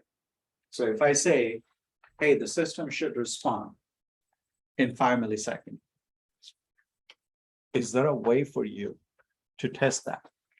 If you can't test that in 5 milliseconds, and the only thing you have it is stopwatch and manual thing, can you test that 5 milliseconds? You can, right? Because you cannot judge that. But instead of that, this it's tested in 5 seconds. You can potentially use the stop timer and say it's whether it's going to get in 5 seconds or not, right? So every time somebody gives you a requirement, you need to make sure, does it meet this 3C and a T condition? Yes. So every time you look at the requirements, I want you to start thinking it from that angle. Is it complete, consistent? and correct? And can I test it? And when you say it's, can I test it? The whole goal is when you test it, can you simply say yes or no answer? And not a maybe. Did it pass? Yes. Did it pass? No. But if you say, did it pass? Maybe. Well, what does that mean? Am I going to get my house in 6 months? Maybe. How many of you would like it to do that? Right? So every time you read the requirements, you do that. Some of the other characteristics is they are traceable, right? So as you go through that cycle, right, from an analysis all the way to implementation and acceptance, can I trace it as it goes along?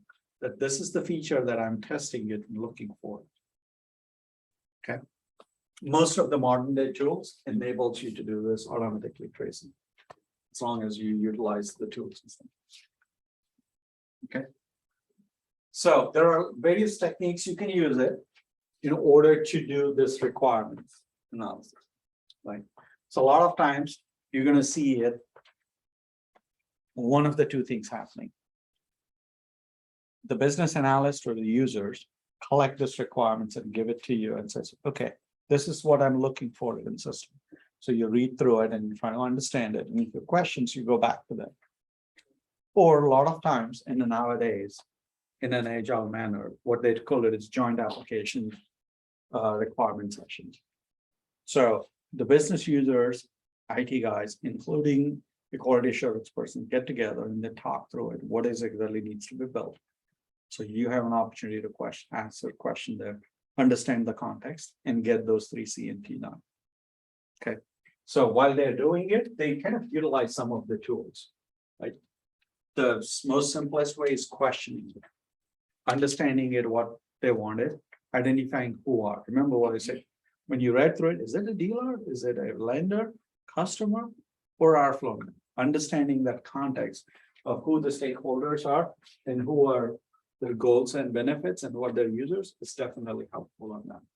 So you do a lot of context-free questions. There are other techniques the business analysts deploy through the diagramming, through the joint application session requirements and all those things together. Okay. So that's how you collect it. There are things you're going to find in a requirement document are the output of those kind of use case diagram, who's using what function feature, the context diagram, the business process diagram, and so on. Okay. So we're going to pause here for the day. But before that, I'm going to tell you the homework. The homework is something to read it between now and Thursday, and come back on Thursday's session, which is going to be virtual, right, Harshal? Yes. All Thursday sessions are virtual. We're not meeting in the class. There is a Zoom. And it's essentially, it's easier for people, what we have found it, to reach home and access it once they are done. They're back with the family quickly. So Thursday, we typically meet at 6:30. The goal is whatever homework I'm going to give you, you need to be ready to discuss it on Thursday. You will get some more insight, just like what we did at the 5 problems. Everybody's going to go different way, you're going to get more insight through those discussion and conversations. You're going to finish reading it and be ready on Saturday to take the next step on it. So the homework is, if you flip it, the 3rd tab in your requirement. So the one that where you look at the business problem, look at after that. Okay. So may I borrow it? Okay. So for you, this is the problem, business problem identification when we started. Okay. Flip that tab. Okay. So when you flip it, there is a requirement specification document for our flow. Okay, so for those who are online, Harshal has sent you the PDF. It's page 7. Yeah, they have upload project document folder. Okay, And when they have 3 different documents. okay, We can throw them up like that. okay. So the people are online, hang on for a moment. We're going to show you where it is. Okay, while Harshal is pulling that one up for the people in the classroom. Okay, you start from this page. There are two documents that we want you to read it. One is a requirement specification, and if you flip it about 27, 28 page later, you have another document. It's called Outflow System document. Okay. System design. Did you guys find the system design document? No, it's within the same tab. Go about 34 30 pages. pages. Yep. Did everybody find it? Raise your hand if you're still looking for it. Okay. Fine. Yep.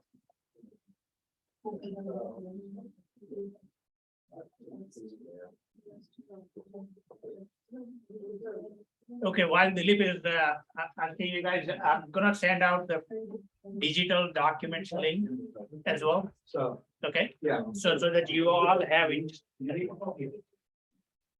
Okay. So. This document.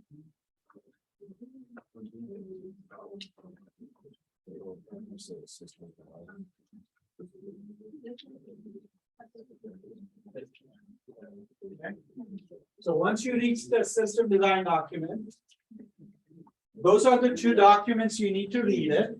And you stop it when you reach a document called test plan document.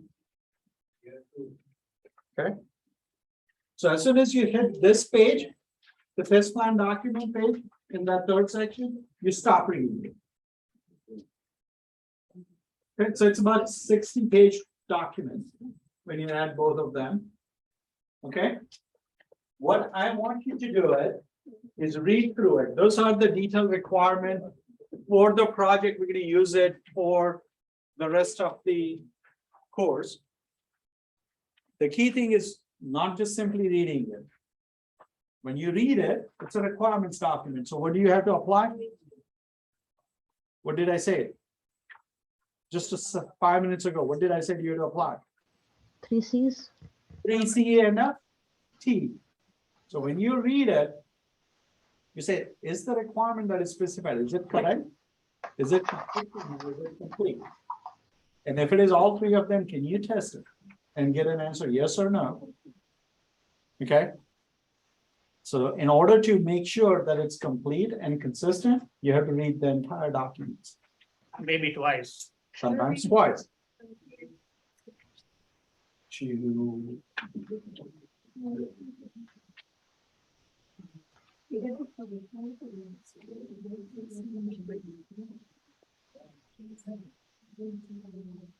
Okay, online folks, have you found the folder? okay, Yes. that's the whole 60 pages you need to read. Before Thursday. This is 27 page, not 60. Am I in the wrong page? Okay, so for online, right? So you have a requirement specification document, right? And you have system design, those two documents. Right? Okay, requirements specification. Every classroom on the same page, what do you need to read it, physical copy? Huh? After you read it, remember you apply that 3 C and a T condition. So when you read it, just don't simply read it. Understand it. Is everything that inside it, is it complete? Is it correct? And is it consistent? And then you apply the testing. Is everything that you read it, can you test it? So which page is it? Not able to find out which page. Yeah, Judy, are you in the Outflow project documents folder? Okay.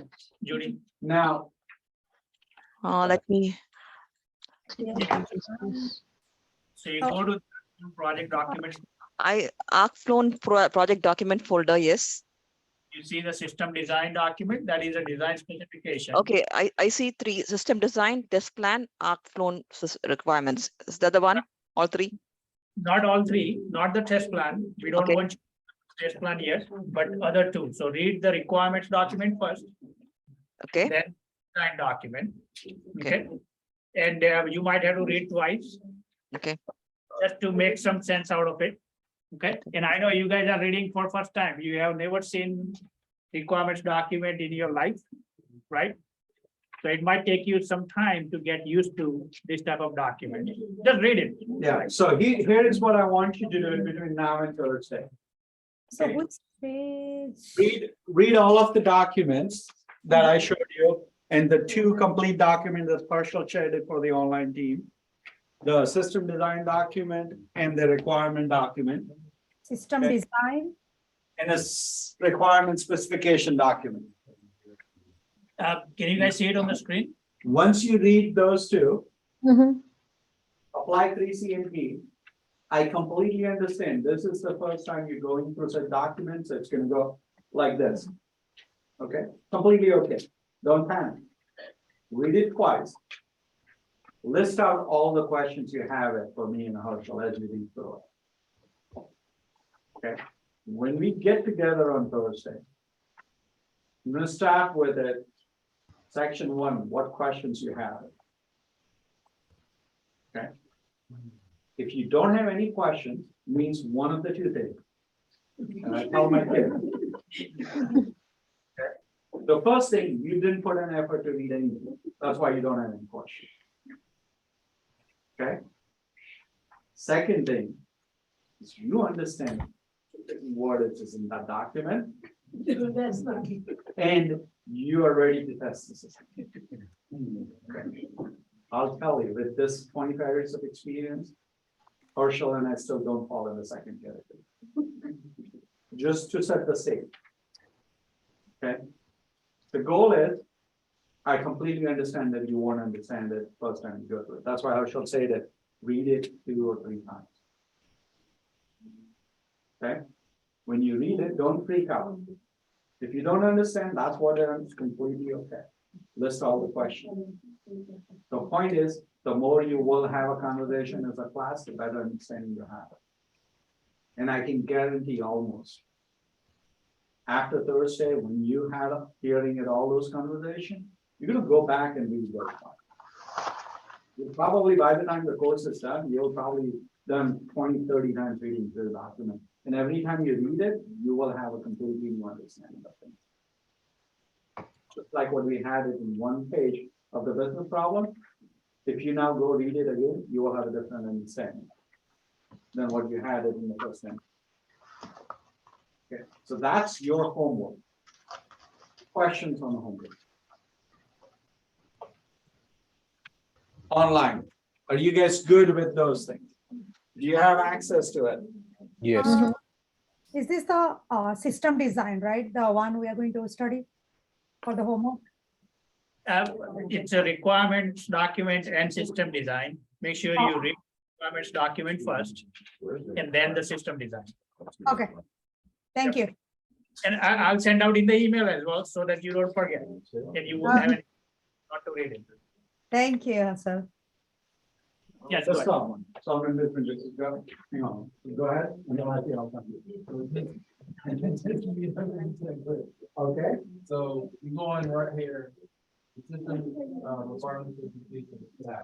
read all of that, read all that. Until you get that, no, you need that also, till you hit the system line, all of the, yes. So every page from the starting till you hit the system test plan document.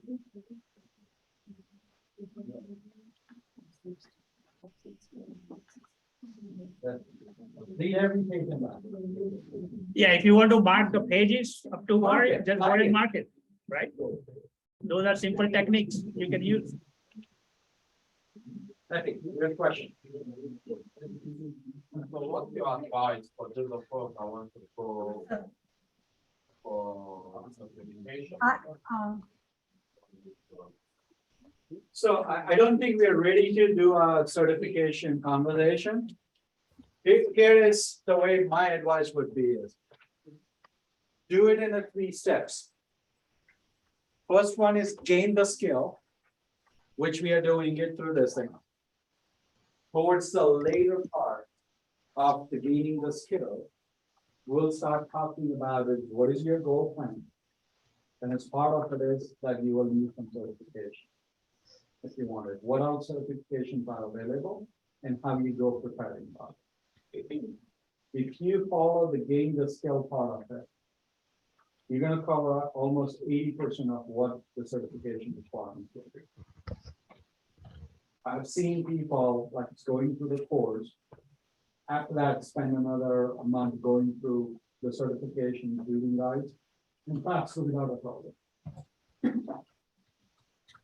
And after that is what it'll come. They prepare me for the workplace. That means resume, any feedback around resume and all. We'll do that on a one-on-one because everybody has a different course. Okay. Does that help you? Again, I'm not trying to push the conversation on certification, but we are not ready yet because we need to do this still. I have one question. Are we going to get the videos of today's session? Yes, by end of the day, you should have it. Yep. Okay, thank you.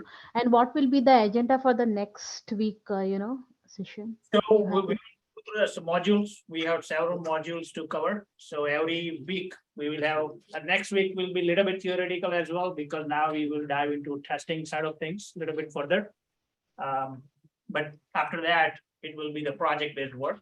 So, but you will go through the modules. You will follow the PowerPoint slides. Mhm. Also have supplemental materials that I'll be sending you guys in the email. Okay. For everybody. So.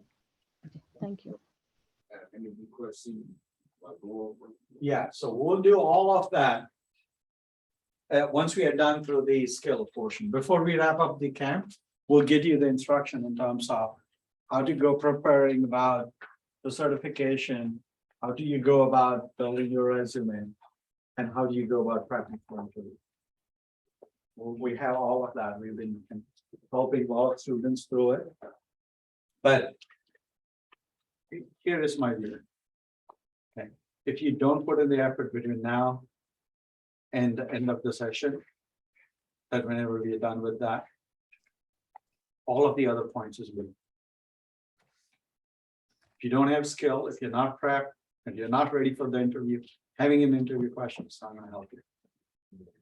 Right. So I'm kind of like it's this guy who cannot do much more remote tasking than one thing at a time, and that's what I would advise. Stay focused. You'll be much more effective if you stay focused going forward. Okay. And again, it's rest assured, when you get to the point where you have an interview, and if you want to ping me or Herschel and says, hey, I have so-and-so interview, I want to just spend 15-20 minutes with you to get prepped for it, we'll be more than happy to do that with you.